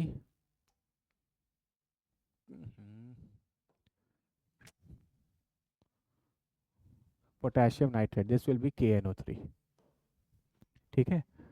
तो name the colour of the PPT, बाबू ये PPT बनता है, दिस इज द PPT, ठीक है, PPT ये बनता है PPT,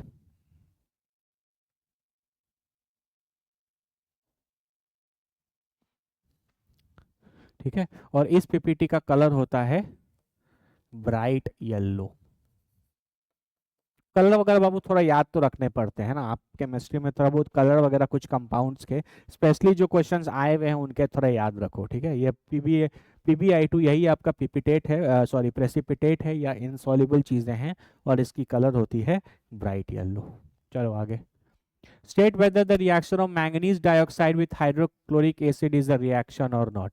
मैंगनीज डाइऑक्साइड MnO2, इसका रिएक्शन HCl के साथ, 5 मिनट पहले मैंने ये रिएक्शन लिखा है, MnCl2 plus H2O plus Cl2, है ना, it is an example of redox reaction, मैंने आपको एक्सप्लेन किया है 5 मिनट पहले, ऑक्सीडेशन रिडक्शन वाले में हमने ये एग्जाम्पल किया है।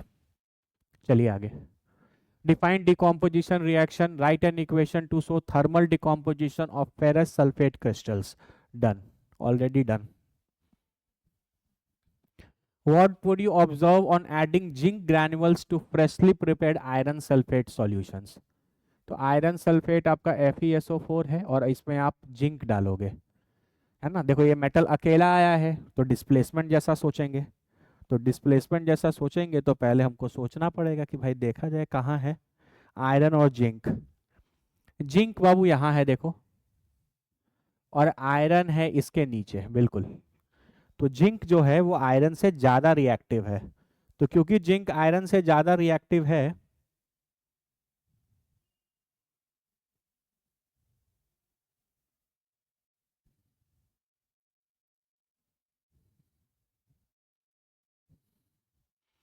तो क्योंकि जिंक आयरन से ज्यादा रिएक्टिव है तो ये आयरन को लात मार के हटा देगा, तो कंपाउंड बन जाएगा ZnSO4 और आयरन बाहर हो जाएगा, ठीक है। जस्टिफाई योर आंसर, तो आप लिख सकते हो कि zinc is more reactive than iron, इसीलिए डिस्प्लेसमेंट रिएक्शन हुआ है, ठीक है।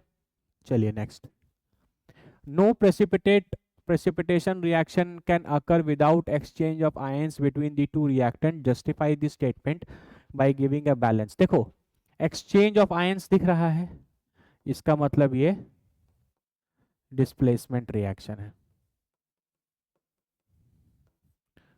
ठीक है, सॉरी डबल डिस्प्लेसमेंट, सॉरी ये हो गया आपका डबल डिस्प्लेसमेंट रिएक्शन, है ना। तो डबल, कोई भी एग्जांपल ले लो डबल डिस्प्लेसमेंट रिएक्शन के, तो भी कितने एग्जांपल तुमने प्रेसिपिटेट वाले किए, ये देखो यही वाला ले लो, लेड नाइट्रेट प्लस के आई, है ना। तो लेड नाइट्रेट प्लस के आई, ये बन गया PbI2 प्लस KNO3। तो यहाँ पे देखो डबल डिस्प्लेसमेंट रिएक्शन भी है और यहाँ आपका PPT भी बन रहा है ना। अभी तो हम लोग किए थे। हेलो, हाँ माँ,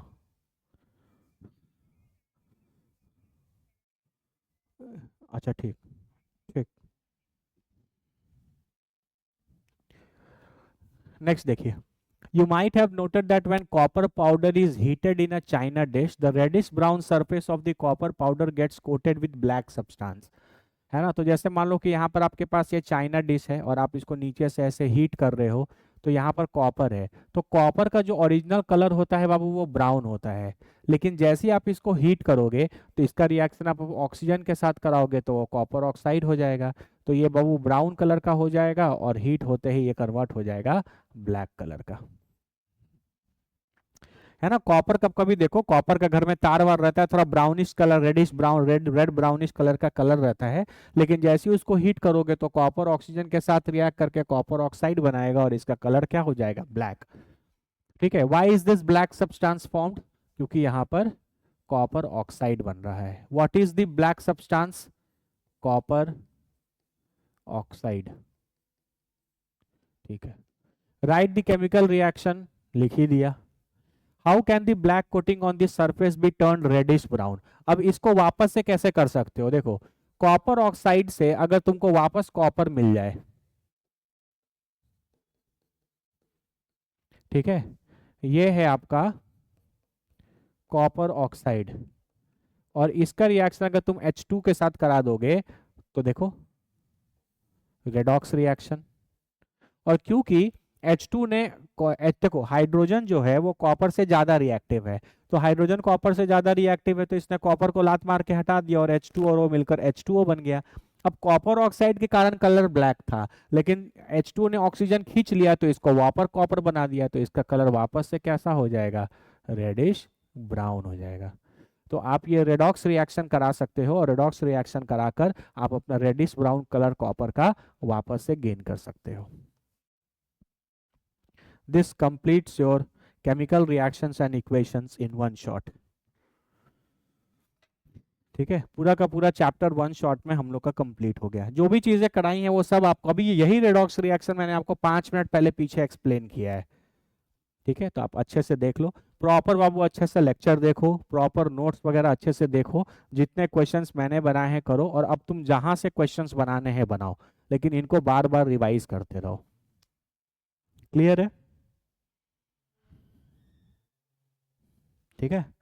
चलिए, मकर संक्रांति एंजॉय कीजिए, लेकिन साथ में यह लेक्चर थोड़ा देख लीजिएगा, ठीक है, ताकि आपका 1 से 1.5 घंटे में एक चैप्टर साइंस का कंप्लीट हो जाए। ठीक है, चलो मिलते हैं नेक्स्ट लेक्चर में किसी नए चैप्टर के साथ। Thank you.